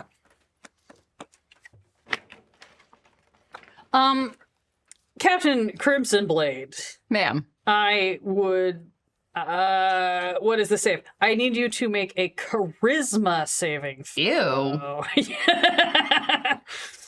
It's almost like she looked at my character sheet. I didn't actually. I just looked at my spell loadout to see what I had that wasn't charm. Who's casting this? Narissa. I'll just counterspell that. At what level? Burn them while you got them. Well, I mean, we're not going to get that many rounds. So, fuck it. 8th level. Great. Okay. You see, she turns around to you and like holds out her hand, and then just like pauses, and then just sort of like does it like. I'll lean forward and just... Every time. Why you do this every time? You never let me have any fun. I thought you liked this one. You not like this one? You have to tell me which one it is. I'm not going to tell you which one. Well, this then I part of the can't fun is know the surprise. Not I like it. Every time. Relationships are based on trust. That becomes sort of a problem when you broke onto my ship. I was just going to do a slight. We are pirates. Just a little bit of piracy. Yes, a little bit of piracy between friends. Pirate code. It's more like a suggestion. What code? What pirate code? Marlara never had pirate code before. Damn guidelines. Page 20, section I don't 4. use that name, and you are very well aware of that. Use that name anymore. Captain Crimson Blade with my sexy dancing and my sexy sword. You liked it before. These guys down on the piers look like they're going to scream, but do not. What can they do? You know, everybody make dex saves. They're gonna burn their other 2 fireballs. Oh, crap. I'm a monk. Do I have to? Yes, because it's fun to roll dice. Okay, that's why we bought the dice. Yes. Yeah, that is why we bought the dice. May I use Yes, a thing? you certainly may. Hooray! What the hell did I roll? And Melandra stops doing kill us math. Sorry. No, you're good. Sorry. The number of times that I've rolled a 1 on a d6 when this happens. Okay. Grazie. Need that show? All right. And I figured this out last time and I didn't write it down. There it is. But I found where it is. All right. 14. 18. Again. Do I get anything bonus for a nat 20? Yes. Give me a second. Rights. 18. Okay. Great. All right, so my total is a 25. Amazing. Nightmares. Cool. Here's what's going to happen. 2 fireballs once again, just like onto you guys. Oh my god. Morgan, I can't remember names. We're getting too late. Morgan, you are going to take the total. Okay, the total is 33 points of fire damage. If you saved, you will take half of that. Okay. If you, 16, thank you. If you are the monk that is moving at the speed of the sound barrier, I'm going to say you can quarter that. Okay. Nice. Does that be what, 8? 8. Unfortunately, that is my current HP. Oh, baby! Oh. You are Labine. Great. You're like, I got this! Boom! I don't got this. Congratulations, you are now in death saves. She's baby. Baby, no! Rolling con. Oh no! Did they go away? Yeah, they went away. Okay. Your spirit. I never had you describe your spirit guardians, but Oh, they were little versions of me. yeah, Tiny little versions all of of me. your little miniature yous that are like jogging around in the circle suddenly are just like and like disappear. But the little version's like a foot tall. Yeah, It's like just there's 4 of them. Just running in a circle. You really wanted children, you know? His parents were very really pushing it, huh? Great. Well, that was mostly a fun turn. I do have to ask. Yes. The crow's nest has already been damaged by a shatter and has had a fireball dropped on it. 2 now. fireballs, technically. Is it still intact? Would you like it to be? I would like to leave that up to the dice. Ooh. Could you please not have it crash down on top of me while I'm already almost dead? We will say that if it crashes, it does not affect you because it happened simultaneously with you going down. Straight up and down. 1 through 10, it collapses. 11 through 20, it's up.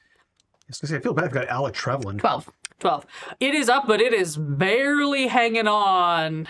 Oh, actually, go ahead and roll me. I'm going to make you do this. Please go ahead and roll me another d20 for squeal.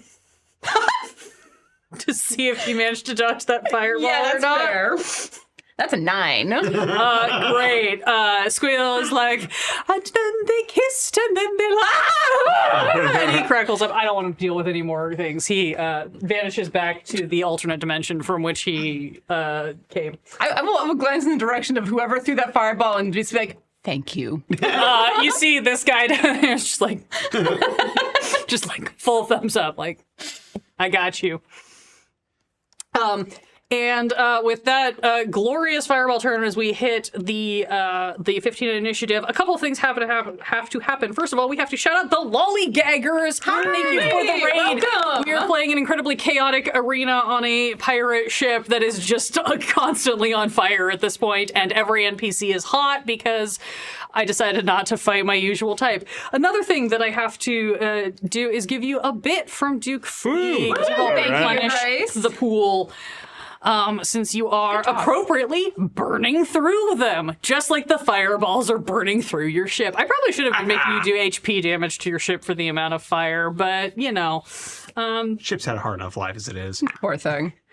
Yeah, go ahead and knock 20 HP off. I was just for going the to suggest fire. 20. Yeah, we're just gonna kind of arbitrarily. It's there's a bunch of little fires on your ship. Again, your mast and your crow's nest are a little rickety, and the fact that you and Narissa keep flirt fighting up there is not really helping the structural integrity. Yeah. But now we reach initiative 15. Initiative 15 The officers. is the officers. Contested D6 roll. I rolled a 4. Okay. I rolled a 3. You don't get any HP back, but I will take some damage to my guys. You know what? I'll give it. Do it. Giggity? do it. Oh my god, where did I put my list? There we go. Great. And with that, Morgan, it is your turn. Cool. Everything's a little bit on fire. Your boss and her ex, ? There's a lot going on. Are like flirt fighting. All these things are screaming in the water, and there's now a bloody elk that's like, you're maybe making sexy eyes at you, or maybe just plotting your demise. From way over there. Yeah. From way over there, though. From way over there, and you don't think it can get back to you. Yeah. I am still coke-addled. Yep. Oh, yeah. So very much still under. So, It's been 6 seconds, you know. It's really starting to hit now. with that, with the power of cocaine, I will use my Storm Aura Yes. on this guy right here. Great. What does that do? So, when activated, one creature of my choice in my aura of 10 feet takes lightning damage with a dex DC of 13. Great. Go ahead and roll some damage. I'm pretty sure he's gonna not make that. He did not. All right, let's see how... He was too busy gazing longingly at the hot elk. 2 damage. 2 damage. That's all you needed. This guy's pretty hurt. He's had multiple fires. Oh, also, this guy's gone because fire. Yay! That's fire. This guy is barely holding on and looks like he's probably not really in it. Like, his heart's not in it. He kind of wants to just jump in the water and not be here. I will grant his wish.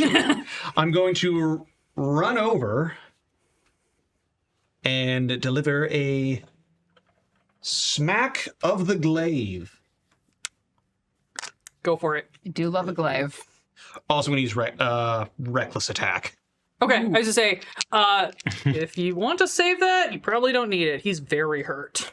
Yes, but we also know my roles. Fair. No, that is valid. That is a valid. We have watched you roll some spicy nat ones, so.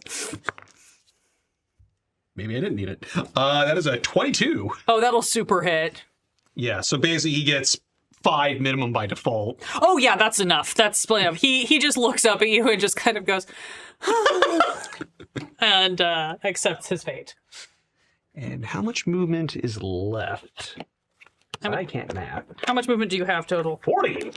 That was 20. You got 20 more. Okay. Guessing there's no way I could reach that. You want to roll jump? Do you want a potion of swiftness that will cause you to double your speed for 1 minute? We can't trade cards in this one. It's one of the only times this is true. But I'll just let you jump. Tell me, I have a quick question. When it comes to wild magic, does that just affect everything in general, or? Double check. Oh no. Oh, this one. With an attack, you unleash a surge of you just leave, we gotta roll on the wild magic table. Hold, please. Oh boy. Which magic table? Standard PHB or special? I'm looking to see if I can quickly find my fancy one that nobody knows what it is. Is this on a scale of 1 to 100? It is 100. We're gonna use this one that I found. What'd you get? 37. Roll again. Leave it to me to roll something that can't be rolled. No, it's just because I want this to be fun for you. 81.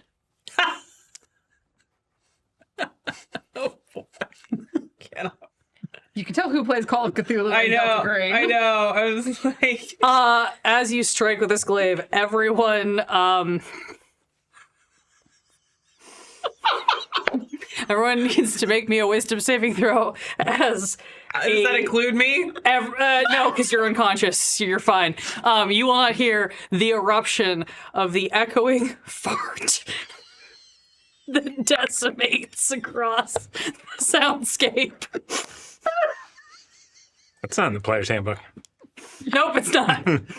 I like using the non-player's handbook wild magic tables. 17. You're disgusted, but fine. Is it wisdom? Wisdom. 15. 15. Also disgusted, but fine. 13. You're not feeling great about what just happened, and you're not sure why it just happened, but you are okay. Let me roll for a few of my guys. Medvedev looks stricken in some deeply profound way. The guys on the piers here look at each other and just look at you like, what, bro? And the captain, Captain Narissa turns to you and is just like, is that your officer? Is this your first mate? No. Right, okay. You do you, I guess. He is one of mine, but certainly not my first mate. Well, make good choices, I guess. Great. God, then you That know I is don't. Medvedev's turn. Oh, lordy. I'm not done yet, though.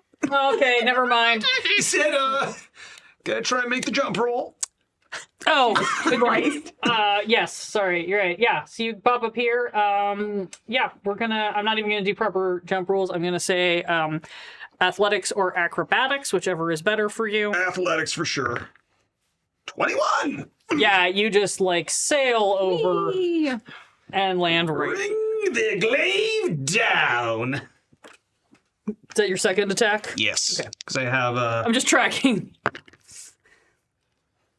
22. Will hit. I don't even know what the hell's going on anymore. No one does, my friend. That is 6 damage. Great.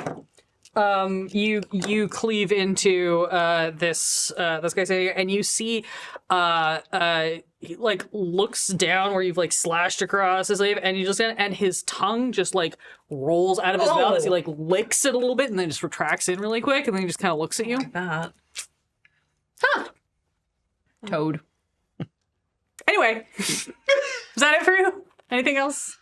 No, I other horrible believe choices? I am Great. out of actions and sanity. Yeah, I was just say I almost said make a power roll, and I had to catch myself and be like, it's Roll wisdom in this game. Also, no sanity checks in this game. Yeah. It feels like there's feels like been there a should roll be. sand at some point. Usually when I run D&D, it feels like you should be rolling sanity checks. That's just a me thing, unfortunately. Is there still a swarm of wasps on the bow? Yeah, but it's just hanging out there. Cool. Just chilling. It's just vibing. They're, again, very hot wasps, but they seem perfectly content to stay over there. Almost as hot as the burning sensation of their bites.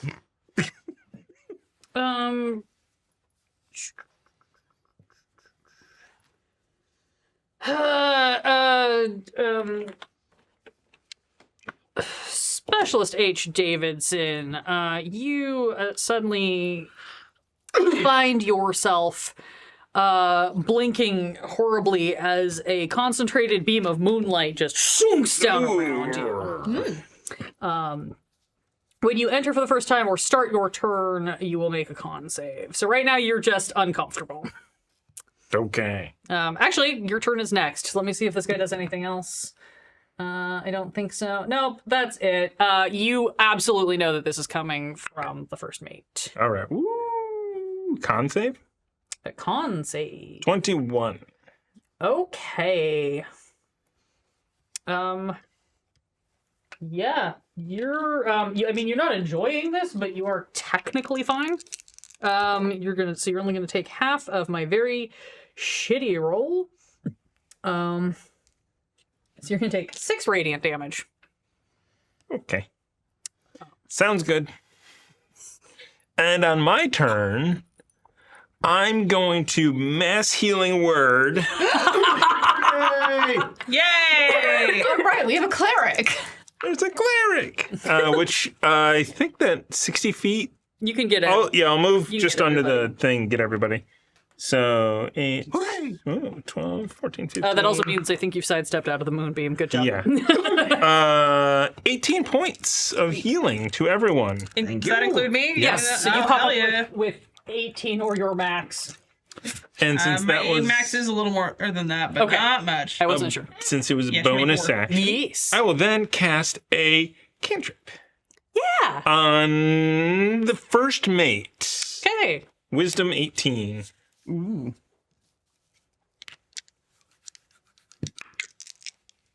He fails. That's good. He's so surprised that you just stepped out of his moonbeam like it was nothing. He's like, what? No, you are supposed to only stay- 12 Are points. you doing Toll the Dud? I am doing Toll the He's Dead. injured. Roll You can do that. 12s. Yay. The 2 cleric players were immediately like, we know this spell. 21. Ooh.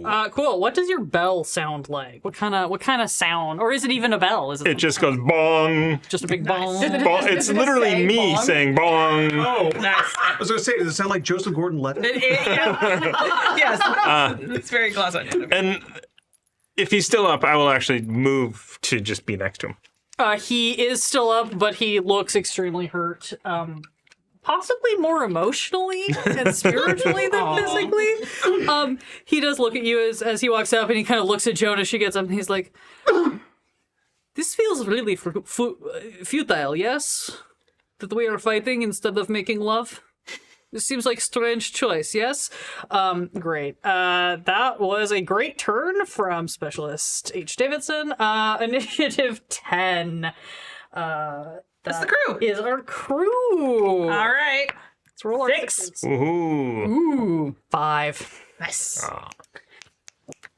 So All right. So we hold it. you're fine. You stay as you are. Great. You won the round. I take some damage. Damn right. Do I have any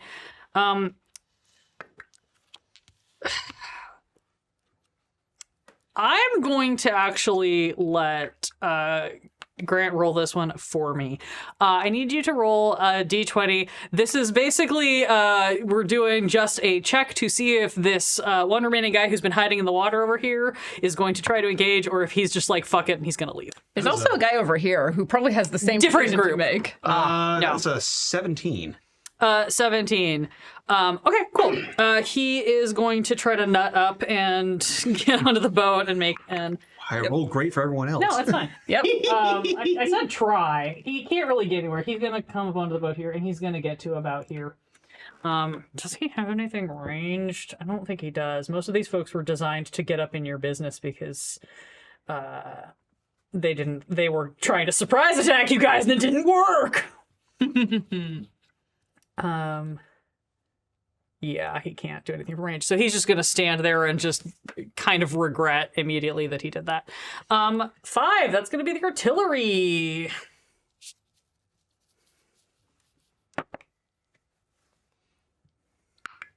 Three. 2. 10 points. Success Griffin. for y'all. Hooray! Great.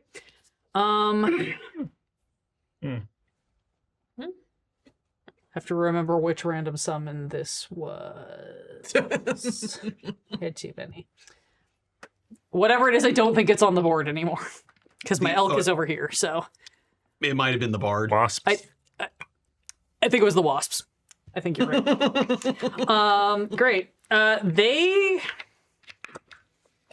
fuck off into the distance. They start heading for the amphitrite, and they're like, nah, we're not sticking around for this. Valid. Great. And then I have one little guy there, and I have one little guy there. Do I still have a little guy? I don't think I do. No. It's just these two. Great. They are both going to dive into the water and start swimming for the amphitrite. Nice.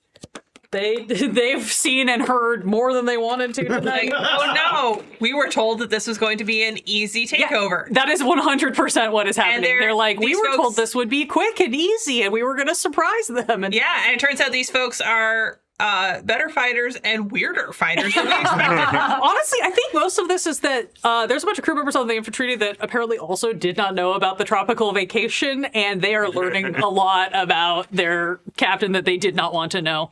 Again, Squeal's highly explicit and very descriptive Very songs. informative. Gave a lot of information in the brief 3.5 seconds that he was here. And that's going to bring us to a 1. That is both of the ships. Squeal says, I can name that Smuttin' 3 tune. Yes. Very lyric. 3 notes. 3 notes. Yeah. Yeah. I'm going to use the Defiant Sales ability. Okay, great. Multi-layered, multi-entendre lyrics that So to say so much and so little. refresh for everyone, ranged That was weapon 3 hours attacks. ago. Ranged weapon attacks made against the ship or anyone aboard it are made with disadvantage. Nice. So anybody who's trying to shoot or throw things at y'all will not succeed well. Awesome. And you know what? Yeah, I'm going to say that this might also have an effect on AoE. Cool. Obviously, it's not disadvantage because that's not how AoE works, but I think it's going to be reduced damage to AoE. Cool. Mostly because I want you guys to get through some level of this fight. You know, you've whittled it down. You got rid of most of my minions except the frickin' elk, who's just standing majestically on this rock covered in blood. Great. The amphitrite is going to cannot do its spook again because that was last turn. The amphitrite is just going to take a shot at the artillery. So Thomas, I need you to roll a d6 against me. 4. 5. Does the disadvantage count on that as well, since it is artillery aimed at the ship? It's artillery aimed at the shore. So that's 10 points down. 5 points down. That's how we'll rule it since the Defiant Sales are up. Thank you. This is also a workshop of Right. these extremely modified mechanics, if you hadn't figured out. And now, that brings us to the top of round 3. Captain Crimson Blade. You are precariously balanced on the splintered and on fire crow's necks with your whatever she is to you, sexy nemesis, whatever. Your ship's a bunch on fire, but most of the little guys are gone. What would you like to do? I'm staring at the time and deciding if this is when I try to pull the thing that I thought of. I mean, we can end early if you've got a good game ender, and or we've got a bunch of cards and a bunch of bits that we can just start burning through. Your call.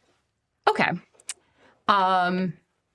Dear kind and benevolent GM. Yeah. Go on. I know what the wording of the spell says. May I make a pitch that I am able to cast Time Stop on everyone except me and Narissa? Oh. Time stops for everyone except me. I'd like to draw her into that bubble. Would like to pull her into bubble. You know, And if I need to give something else up in order to do so, I'm happy to do that. I was gonna say I like where you're going with this. I think this is a fun idea both for roleplay and for mechanics. I am gonna say you have to burn your bonus action Done. to like basically kind of like hand on the shoulder and then cast the spell. Yeah. And kind of pull her in. You're basically expending a little extra magic to like Yeah. make a bubble instead. Yeah. Sure. So yeah, if her hand is still out from that failed cast, She sort of had it like she was expecting something to like appear in it or whatever, and so she's still kind of got it like up. and I'll reach out and like lace my fingers through hers and then cast the spell. Great. Cool. Everybody else is now in like the slowest of motion. Technically, Does the cocaine balance it out? Oh my god! You're now seeing things at normal speed again. so technically, I have 4 rounds.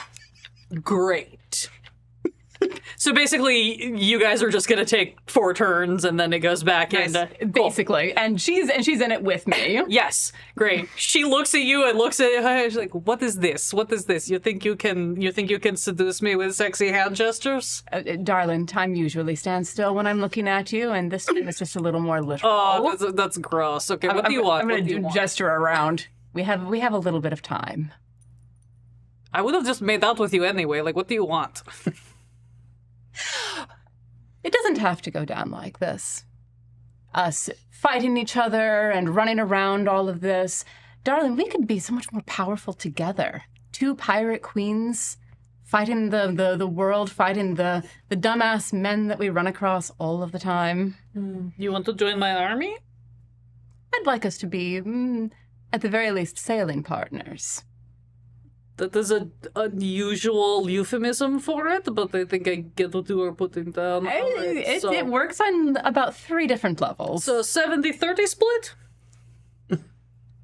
Yes, in my favor, obviously. It depends. And I'll look around again and then gesture at how few people she still has on around. I mean, she will look around too, and then she will point to the shore and be like, "It does not matter if you take out these 3. I still have 300 on shoreline." As do I. Do you, though? Do you? I mean, I've been keeping pretty good track, and I think that I have won more rounds than you have in that respect. Rounds? Yes, it is this new measurement that we are using to kind of keep track of how time is going to be. It's been like, what, 15 seconds? Yeah. 55-45. The 55 to you. 60-40. And you fly under my colors. And you stop making me call you Crimson Blade, a stupid name. Look, you have to have a name in order to make the pirating world take you seriously. Or you could just be scariest bitch. That is what I did. I mean, you are certainly that, darling. See, I knew we could agree on something. I think we agree on far more than we disagree on. Yes, like I am going to be in charge. If my colors fly alongside yours or slightly below, I am all right with that. I won't give up my colors. I've worked too hard for those. Nah. She likes to be on top. Not wrong. For those of you who couldn't hear at home, I'm sure that was a joke about topping. What? No. I don't know. Don't know what you're talking about. Make me a persuasion roll. Okay. We're gonna go your persuasion against her willpower. 3.5, baby. For willpower, you say? Mm-hmm. I'd like to use one of my cards. Which one? If a creature within 50 feet of you makes a saving throw, you may force them to fail it. This card trumps a legendary action. Legendary response. Okay. Well, in that case, she... The only card I've used this whole Yeah, no, game. no, that's fair. You see, she looks at you and she goes, I mean, I guess the green is not going to clash so much with the black and purple. We could find a way to make it sort of like eerie, spooky shit, yeah? 100%. Okay. No. You think your crew is going to go along with this? They respect you enough? I think they do. Will yours follow along? Have you seen what my ship can do with, like, the scary, like, ghost sails thing? Yeah, they're not going to fuck with me. Honestly, I think that at least one member of my team has learned more than she may have wanted to, but I think she's maybe amenable to learning a little more. You know, I do like taking proteges under my webs. So... Oh, I'm aware. Oh my. All right. I'm guessing we probably have about 3 seconds left on this little trick of yours. So About 15. You want no? I know this talking has taken more than one turn. I'm not that generous. I'm not going to let you take 3 attacks on me after we shake on this. I'm not stupid. Flirting is a bonus action. Negotiation takes your full round. That's true. Great. Okay. So, what do you want? How you want seal the deal? You want shake? You want fire magic into each other's hands? You want make out? What's? I mean, obviously a make out. Okay, great. We got the timeout right though. Ready? Give me 2 seconds before the spell drops. Add 3, 2. You guys all pop back in after this weird haze, and you just hear the sounds of a sloppy makeout session coming from the crow's nest above you. Egregiously, intentionally obvious.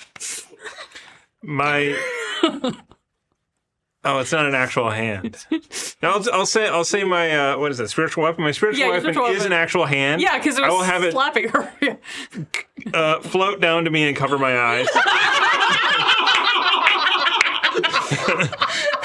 You see, Medvedev looks and goes, I'm so sorry. And you see that he wild shapes himself into a dolphin and just jumps out of the side. My God. Just swimming back to the boat. There was so he doesn't have to deal with what we it. thought. Technically, his main form was giant fuck off wolf, but dolphin's gonna get to the boat faster. Yes. Yeah, what you got for me? I will use Feather of Flight, which gives me 6 creatures with 30 feet of fly speed. Great. Equal their walking speed for 1 minute. So, me and those two. these two, Actually, yeah. anyone within that 60-foot radius, I'm just gonna. You can hit anyone you want. So Yeah. it's you and 6 creatures. Pretty much everyone who's left So except you for can the take captain. you can take these 2 guys, and then do you want to take your crewmates and the spawn? Yeah. Cool. I just scream, "White dragon gives you wings!" and just fly off. Great. Yeah, so everybody, you're now like hovering in the air with your covering your eyes. You're now hovering in the the benefit is you can now fly. The downside is you're now all on level and you can see this incredibly sloppy. It's like up against the railing, like one leg hitched up, very intentional, like super messy makeout session that is happening up in the crow's nest. Well, as I fly off, I run out of walking speed and fall straight into the water below. If you have it for a minute. You're walking. You run out of movement speed and then you're just frozen. You just kind of have to hover there for 6 seconds until it recovers. This is where we get into the fun of what these mechanics mean. Great. We are. I guess I should. Yeah. Medivh left. These two over here. You're not close to see anybody who's still nearby. You see that like these guys kind of look and like they kind of look at each other and are just like at each other like they're talking or something, and then they both just shrug as they're kind of hovering in the air. They just kind of shrug and they look over like they're looking to the captain for instructions, who gives them none. The sea spawn is doing what you are doing and is just covering his eyes. Like if you could be curled into the fetal position while floating, he's kind of doing that. I guess we are essentially out of combat unless, I will say this, you guys don't technically know that a negotiation has been made. So if any of you want to continue taking attacks, you may, but you do see that this is happening. So... As I was the only one who could see things at normal speed. Yeah. I know exactly. No, that's very fun. I will allow that because it's hilarious. You were just there for that entire conversation somehow. I could see myself, mostly because I want to showcase more of these wonderful cards, which are available for purchase at co-op.questandchaos.com, that would we consider... From wherever I'm hovering, because I'm assuming I went straight up. I'm just saying everybody's straight up from where I'm straight up where I am. I don't. Would we consider? Would we consider the folks in the crow's nest to be next to me? Yeah, sure. Or maybe like 5 feet away. You would have the move. You could easily get them. I'm going to now because it's a bonus action. I wanted to see if I could like pop up in there and start having misinterpreted what's going on as, oh no, they're locked in very close combat. That's very funny. I'm gonna get here and start punching. That's extremely funny. I'll allow it because it's funny. Okay, so I think what I'm gonna do is I'm gonna use the bait and switch to take your spot right there, and then like obviously I'm gonna kind of like push back, so I'm like, no lady, pow pow. Great. You're in the middle of this hot makeout session with your whatever the hell she is. Floating. And then suddenly you're like 10 feet away watching as Joan has like popped up in Nerissa's arms and just starts popping her in the jaw. So, quick question. Yeah? Does that mean she's in the middle of the air? Yeah, you're now hovering in my spot. No, because she wasn't in the thing. So you actually fall. You Looney Tunes appear to me and then fall. Yeah. To the deck.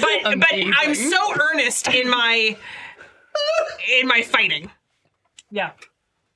Anyway, great. Go ahead and roll some attack rolls. I'd like The intern can't read the room. Yeah, so that's going to be What about 30 feet? Yeah, I'll say about 30 feet. All right, Takes full so damage. does 15 hit? No. Okay. But then I'm going to do flurry of blows. Does 22 hit? No. Okay, and then because I'm because I'm away of the drunken master, I'm gonna realize, oh, this is not working, and I might have misinterpreted. I might have misread the room. My speed has been. Your speed is still whatever your speed is, despite the fact that you're flying. Yes. So my speed is typically 40. Drunken technique lets me increase it by 10 feet. So can I use that to like shimmy back down to the deck? Yeah, sure. As I'm like, Yeah, you just and I'm gonna skedaddle. You do like a pop, and Nerissa's looking at you extremely like confused and a little angry, but sexy. And you just go, oh no, and you just like backflip yourself off and like shimmy down the. Yep, exactly. Yeah. And you end up back to your mistakes were made. And that is 1 key point. Great. I used a key point for that. Thank God I burned some of your resources in this fight. Yeah, I feel like because the first turn I'm like, I'm going to save it. And also my character doesn't know what's going on. Second turn, I did not get to do Fury of Blows because the first hit knocked the guy out. And I'm like, I'm going to use some key points. Yeah, it's very for good. something stupid. Specialist H. Davidson, would you like to do anything? You are hovering, or you can fly back down to the deck or whatever. You do see that the captain fell to the deck. How much damage did you take? 14. Okay, I was gonna say, I assume it's probably negligible. It's fine. Comparatively. You saw the captain Might be fall- limping a little bit on an ankle, but Yeah, kind of like. but you see the captain has fallen down to the deck. You see this whole interaction with Joan making choices in the swiftly regretting him, and Morgan at this point is like 60 feet away, cackling in his cocaine-induced stupor. Just like kind of like doing loop-de-loos in the air. Just singing Space Oddity. Yeah. This isn't the first time that's happened, unfortunately. Sorry. How dare you? You don't have to do anything if you don't have anything in particular to do. I just wanted to give you the offer. Nah, I'm good. Okay. I'm good. I'll just kind of just take my giant hand and go home somewhere. Yeah, you're just like, I'm going below deck. I'm gonna go like clean some cannons or something until this settles down. Yeah, you and your hand. It's so big, it's great because it can kind of wrap around your whole face, so it's covering your eyes and plugging your ears. You can just kind of like make your way, just gently hover your way below deck. I'm going to look at Joan. So there's some fires on the ship that we should probably put out. Come on. Yes, Captain. Yes, Captain. And I'm going to go and get the sand buckets and hand her a couple of them. You will see these two guys who have been up on the. They will actually come over very like awkwardly and just like also pick up sand buckets and go over it because they were the ones who, of course, settle these fights. They'll just kind of like a little awkwardly and just kind of like. I'll just look at them and be like, "Thank you very much." And then they go over and like dump some sand. Got a capper for us? Go for it. In my drug-addled state, I didn't realize the first mate turned into a dolphin. That's just So I just see a dolphin and just scream, "Dinner!" No! Yes! No! and swan dive with the glaive. D20 roll off with me. rollies. This is like the final shot of the film. Reckless attack? This isn't an attack. We are doing a D20 roll off because this is the final shot of the movie. 13. 13. You see, he shouts dinner and goes swinging down with the glaive. This dolphin is leaping, and simply leaps up and mid-air transforms into a wolf, opens its mouth, and just chops down and drags you, and you just see them splash into the water as the credits begin to roll onto the screen. And that, I think, is where we are going to call it for this evening. Thank you, folks, for joining us for this particularly wild Decks of Inspiration pirate battle. This was very unsubtly a 2.5-hour commercial for our Decks of Inspiration. So thanks you for sitting through all of our promos. If you are new here and do not have our Decks of Inspiration, you can find them at shop.questandchaos.com. If you would like to see them in action in slightly less insane ways than this, we use them in a lot of our D&D arenas and our D&D long-running plays, which you can find on our YouTube channel. We'd love for you to go give those a watch, a follow. Leave a comment about what your favorite use of the Deck of Inspiration is. Obviously, this is a very silly version, but we've had some very cool instances of them being used in our campaigns as well. we are going to have a little After Dark discussion, so stick around for a minute. We're going to briefly do a little slate change so that we can clip this later. And then we're going to talk a little bit about this campaign and maybe general silliness, and probably talk a lot more about what we like or dislike about the Decks of Inspiration. Maybe people will go home because everybody's real tired today. So honestly, I'm not mad that Red decided to charisma her way out of this So funny fight. is my charisma's 10 on this character. Yeah, but if you make me a good pitch, we all know that myself, queen of the low charisma characters, will let you talk your way out of anything, even if you shouldn't. Anyway, thank you all for joining us. Please like, comment, subscribe, all of the fun stuff. Stick around for a little bit if you want to ask us questions or see our After Dark discussion. And as always, thank you for being here. We will see you next time. That's me. Hold on. That's fine. Holding. Keep Smile and waving. wave, boys. Smile and wave. And...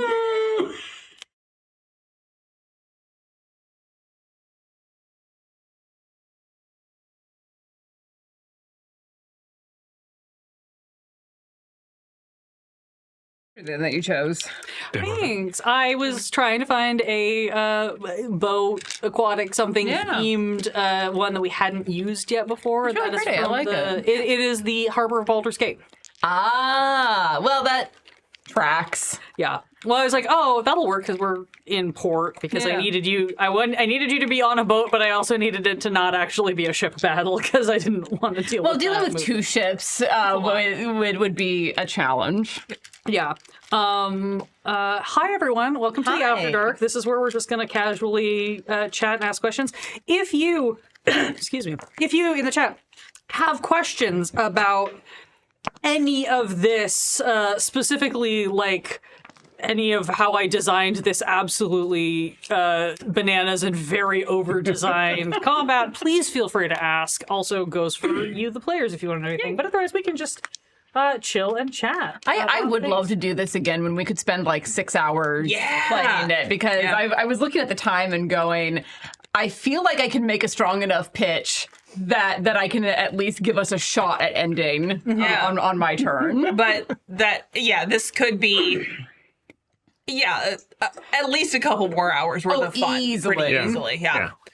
Well, and it's I designed it to be intentionally scalable because one of the things I wanted to be careful of was making sure that it didn't feel like it was only in favor of the higher powered characters. Since this is one of the only times we've ever done a truly asymmetrical stat spread where we had a level 3 that can barely do anything, and then we had a level 18 that can do a lot. And I wanted to make sure that it still was fun for everybody, which was part of where having the war groups happening came from. the first time you rolled a hit, you were like 1d4. I was like, what? Little baby. I'm like, let me do 31 points of damage. Just a little baby. 4. Yeah. I'm basically the intern. Yeah. Yeah. But a mighty intern you will become. Yes.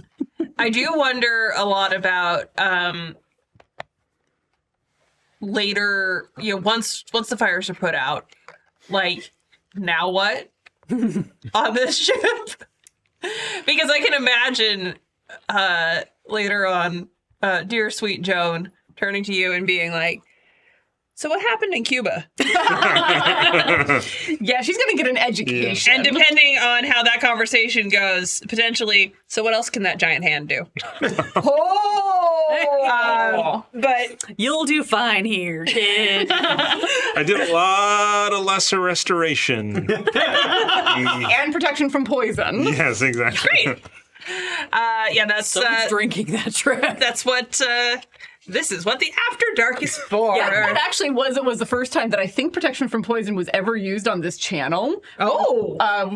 For when there were hangovers happening with the Chaos Agent. I feel Makes like sense. I have seen that more often as a hangover flavor spell than I have in actual practical application. Not gonna lie. And then we went to the poison forest and I got to use it for its actual purpose. Right. Oh wow. Yeah. Okay. But yeah. Decks of Inspiration. The entire Yeah. thing came from a pun. Yep. Very good. This to the Very, very good. I pitched this to the group months ago. What else did you have on deck for us. And what was the other NPC that potentially could have made an appearance? Oh, yeah. So I saved this one because it would have been the DMX Machina because everyone probably knew that I was running this one because everybody has kind of cottoned on to the fact that if I don't say in the announcement who the GM is, it's probably because it's me. Sorry, guys.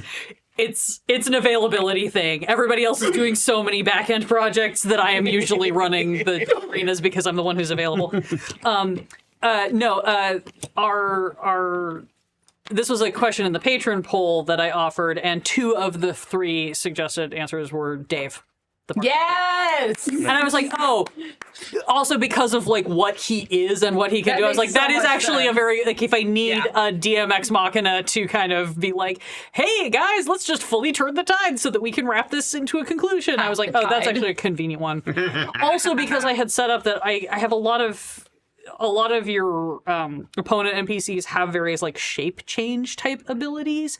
And so I was like, oh, this is also another convenient tie-in of like, somebody could show up as Dave or turn into Dave. Like if I decided to use this. I asked patrons for a lot of suggestions that didn't end up getting used.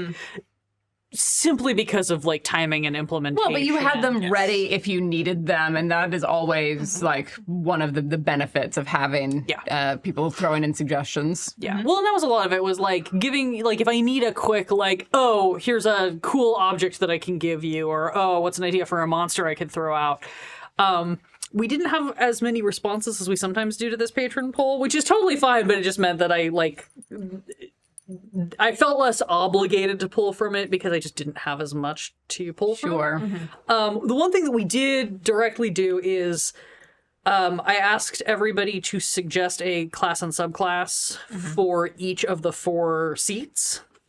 I did not tell them about the level disparity. I just told them that we had a deckhand, a crewmate, a specialist, and a captain. You need to suggest roles for each of those. And if we'd gotten a ton, I would have aggregated and kind of been like, okay, you're definitely playing a bard because that got the most votes, but pick from these subclasses or whatever. As it was, we got like a full spread where everything was an even 3 options. So I put them out there and let everybody kind of choose from those. Thomas, Anna, and Ren built their own characters. I built Morgan just because, Grant, bless you for being here because you have Yes, thank you. very little time also. So I did actually build Morgan. I loved the way that you took it and ran with it, though. And a slight lift behind the curtain, one of the options for the captain was Swashbuckler Rogue, and I did very seriously consider that because I was like, I assumed you would do that. It would just be Remy. I would just like find Remy's figurine and play Remy at level 18. And then I was like, that doesn't seem fair. Bo's not here to be his own character. Yeah. And then I didn't want to like make my own Swashbuckler Rogue. So I went with something that I've only seen played before. I'd never played a Bladesinger before. Ooh. And at this level, there was a lot to juggle. Yeah, Bladesinger is very cool, but it is a lot, especially because it is both a martial and a spellcaster. Yeah, it is very gishy. So, but yeah. And then the level spread was an experiment because I wanted to feature all 4 decks of inspiration. And like I said, some of the other choices were just to balance that so that it felt like everybody had something to do. I think the fun of this construct, I think there could be a world where we could lean it more into a traditional, like everybody could be at a high level, we could have the sort of side things, and we could lean more into those warfare rules. Like I said, I got the idea from a fight in NADPOD Season 3, which is DM'd by Brian Murphy, and he modified his structure and rules for that off of Matt Coville's warfare rules. I did a very slimmed down version of it just because I knew we weren't going to have the time. But I like the idea of having this little extra thing that you have control of, and I think if we were to do it, like we did manage to do like a big 6 hour, I think that would be super fun. That would be fun. 6 hour epic. We could do more of, usually what they'll have is there's like, you have like morale, and each unit you're controlling has different things that they can do. Like some are like tower defense, and some are like infantry or, artillery. And so they actually have more like what I did with the ships. Like everybody has different effects. So you can be like, you can just do a straight attack, or you can buff something else. Or you can, but you have to kind of it becomes a little bit of resource management. You have to choose, like, is it better to buff? Is it better to take a hit? Is it better to drop your turn to give somebody else something else? And I think it's a very cool way to make the world feel more expansive. Yeah, make it actually feel like more of a battle as opposed to like the skirmish between the PCs and whatever is directly on the field in front of them. Because that is without overwhelming the GM, because that is always something that you and I have talked about this, about like how to handle making a fight feel epic without being overwhelming. Yeah. In the Drow Wars campaign that we did, in I think it's in the first book, there is a mass combat thing in there where you're in essentially a city, but it really felt like the Return of the King battle, where like, Yeah. yes, the individual PCs are doing stuff, but I don't think that we actually like did any fighting. I think we only did the special stuff. So each one of us was like doing our special thing. It was really interesting. Yeah. And this is very similar to that. Yeah. Yeah. In the Tyranny of Dragons game that I was in, the final conflict, we had something similar where it was kind of like Dragon Age Origins, where like everyone that you've gathered over the course of the game goes head to head with the forces of Tiamat while we're dealing with her. Right. Yeah. Any other thoughts, questions, comments about anything? Just per usual, I had an absolute blast. Yeah. What cards didn't get used? What did you guys yeah. have? So I was actually also going to use extra switch at the end, but I wasn't. Oh, I was just going to get in the makeout session. Yes. You could have. I could have, but you. It would have been really funny if you had switched and tried to punch, and then you had also switched. Just everyone's so confused about this whole like, wait. situation. Yeah, I had extra bomb, which is basically a fog cloud, except for the extra part does damage. Bombs. Vital strike, you re-roll any number of dice. I should have done that on one of my ones, but I didn't. Do unto others. I really thought about this too. Any damage you do a minion is done to the boss instead. Ooh. No. However, the minion that I was going to attack had like a 20 AC as well with the bone armor. No. Oh, he didn't actually. He had a 13. He was a druid. Oh, interesting. It was just aesthetic. That's why I was like, he's wearing a bunch of animal bones. No, he had a 13. Narissa had an armor class of 23. So honestly, the choice to talk her down was a great choice. Because I was like, you're going to have to AoE her. Yeah, I mean, I probably could have hit her because I have a plus 11 to like all of my physical and magical attacks. So I had a better average chance than most because 12 or higher. Yeah. But that's not a thing that I want to do if I don't have to. Yeah, for sure. I had Potion of Swiftness, which doubles your speed for 1 minute, which I was trying to do the math on. I think that could have brought me up to at least 100. I was just with the combination of everything you had, you could have gotten up to definitely 100, maybe even 120. Yeah, I was pretty sure I could get to 100. I wasn't sure I could get to 120, which is why I was trying to figure out what the distance of that loop would You have could been. do the full loop around. Just to see if I could just have the zoomies. You weren't playing Tabaxi, though. I know. I was about to say, you should have been either a Tabaxi or a Hadozi, and it would have been very funny. Well, perhaps next time. If not for the constraint of the patron game, I did put in a strong pitch for can I play a druid who shapeshifts into a shark, which did somewhat play a role here. Well, and I was going to say, and I was like, technically, you can't do aquatic swimming creatures until a higher level, but I might have allowed it just because it's very funny. It would have been very tiny. It would have been baby shark. Do. I would have, so because I wasn't able to do that. Yeah. Any future time you ask me to be every on time the show, I'm going to be saying, can I be a druid who can wild shape into a shark? And you can be like, Leanna, this is an entirely land-based campaign, and also we're playing Daggerheart.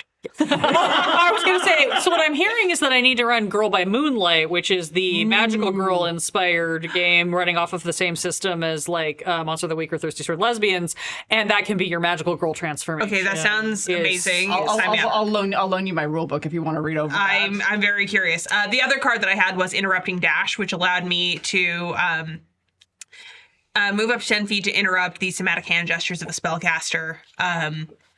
Which I was waiting for the opportunity to use, but then I realized, wait, no one is going to bother casting spells on little old me. I'm just going to be in punchy times with the punch. It would have potentially been like if these guys had gotten more aggressive or whatever, like because they had a lot of AOE. That was kind of their job was like stand here and drop shit.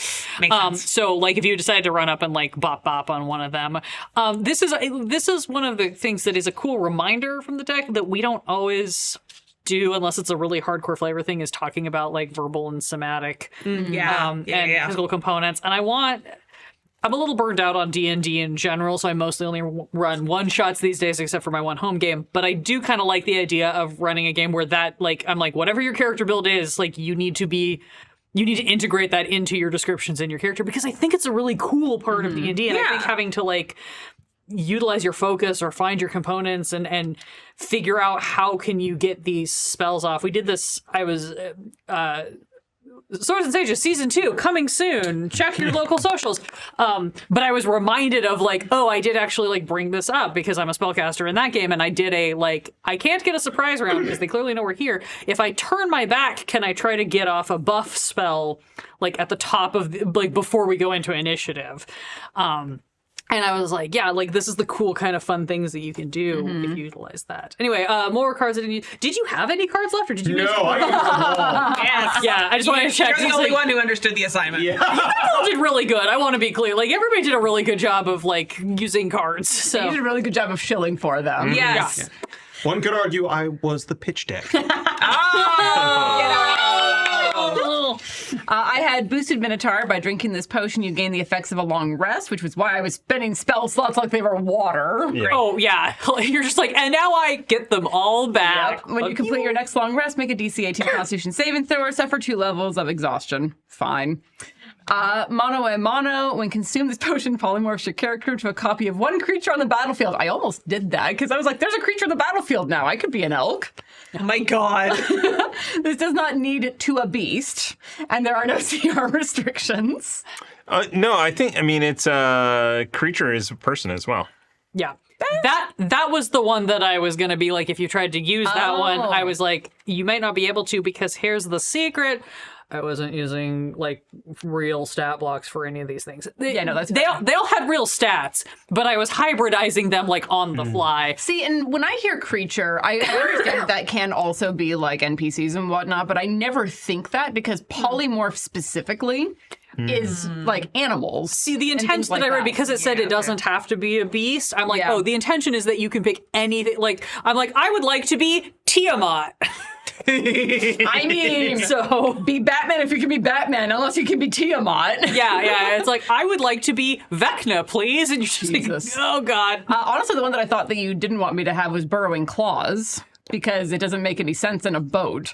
These claws fit over your fingers and give you a burrow speed equal to your movement speed. Once you return to the surface, the claws lose their magic. Oh, you can absolutely have something that doesn't work contextually, because then I know you're not going to use it, or it's not going to do you any good. I did let Grant swap out a card. One of the original constructs of this pitch was that you don't know... In a much more organized version of this, when I had more time, I was going to do what we often do for these arenas, and I was going to let patrons submit 4 character builds, 1 at each level range. Wow. That was going to be just too intensive to wrangle, and to be perfectly honest, I was late getting the information out anyway, so I kind of condensed that down, because I was like, that's going to be just too much for me to handle, it's going to be too much for players to handle. But in a world where that happened, part of it was going to be everybody picks their level range assignment, and you look at those and you pick the one you're playing, but you don't get to know what cards are in your personal deck. So if you're playing a fighter and everybody picked caster cards, you might just be shit out of luck. And that was just gonna be part of it. Like maybe somebody has a deck of like 16 useful cards and somebody has 20 cards but can't burn any of them. Yeah. But that's also not, again, it's also not fun. Like, the point is, I want you to use cards. I want it to be fun. And I would rather it be just silly and full of, like, innuendo and stupid puns than... What? Mission accomplished. Yeah, I love me a serious, heartfelt, emotional campaign. For a one-shot, let's just do shenanigans. Especially a one-shot that is meant we let to it rip sell earlier. cards. Yeah. Yeah, no, very much so. Especially one that is, like, a shill. Yeah. This is fully a shill, so... any last parting thoughts from y'all before I let everybody go to bed, because everybody's so tired? Caught my second wind in the middle of this. These cards are really great. Where can I buy them? I'm so glad that you asked. You can get these cards at shop.questsandchaos.com. It's 5 total. There are decks for all of the character levels, and these are based on the league rules, right? So it's 1 through 4, 5 to 10, 11 to 16, and 17 to 20, which are the tier 1, tier 2, tier 3, tier 4 of like league play. And then we have, of course, everyone's beloved, the DUI. For players who deserve it. For players who deserve it. Oh, yeah. What were my other... I had a few other ones. No, it's okay if the answer is no, but I'm curious if people made it this far in the After Dark, is there a promo code? No, because everybody who made it this far in the After Dark already owns these. Valid. And we appreciate you for it. Oh, I did have more DUIs that we didn't grant to because I put them on initiative. The ones that didn't get pulled were movie talk for the next 10 minutes. Players that can only speak in movie quotes. It's a great way to make everything go Inconceivable. very quickly because you can all you can do is like make your move. Yeah. Jensen's disease, all players switch accents for 10 minutes, which would have been very funny because I would have just been like, pick somebody else at the table. You get to do really playing with accents. You get to do lightly British, generically Slavic, lizard. Drugged up Kirk Douglas. Or coked up Kirk Douglas. Luck of the Danes. When this card is drawn, a random structure within 120 feet breaks into a raging inferno. This fire burns for 1 hour before consuming the building. Every 10 minutes, there's a 10% chance the fire spreads to another structure, which would have been very funny given that we kept dropping fireballs. Sorry. And then, of course, the one that we were hoping we would draw and we never did. Bees! When this card is drawn, 2d4 plus 1 bee swarms appear in each attack a random target. Use the Swarm of Wasps stats. Which is why it was very funny that we rolled the Swarm of Wasps, or the Wasp Bomb from the Kobold anyway. I can confirm I was not the person who suggested that, and Joseph does not remember if he was the person who suggested it. was the but person who it suggested does. It's very plausible for him to have been. I am a huge fan of the Oprah Winfrey Bees video. Yeah. We have many times sent back and forth multiple iterations of that and Joe Bluth incredulously bees. Various clips from Jupiter Ascending, which is a movie. I love that movie. I also heavily recommend bees. Like, unironically, I do love that movie. See, you're the one who gets mad about movie talk, and then you're the one who wants to talk about your favorite movie. I don't get to talk about movies hardly at all because I don't watch movies. All I know about that movie is I love dogs and I create life and I can take it away. Yeah. Well, you've got a solid 30% of the experience. Is Channing Tatum a dog creature in that movie? Yeah. Kind of. Sort of. They could have done more Sexy with dog it. creature? It's Depends Channing on Tatum, who so pays Channing Tatum. Channing Tatum is sexy, yeah. More importantly, Sean Bean is a sexy bee daddy. Yeah. All right. Yeah. By the way, on the topic of bees, I also recommend the Dr. Bees quadrilogy from Harry Partridge. Ooh. Very good. And with the finale of Recommendations Corner, I think we will bring our evening to a close because everybody's dying. As always, thank you all so much for joining us. We really appreciate your support. We appreciate the support from our patrons. We appreciate the support from anybody who drops in, our raters, our viewers, anybody who leaves comments on our socials or on our YouTube. And of course, we do have our Discord. We are trying to find better and more public ways to keep our schedules updated on our socials that are not there. But honestly, when it comes down to it, a lot of times I'm doing the announcements, and the easiest place I have access to do those is Discord. We're working on that. We're also working on making it more accessible so that I can post things to Patreon for our patrons so that they can get those in email notifications. But I also just recommend turning on notifications on all of our other places where you follow us.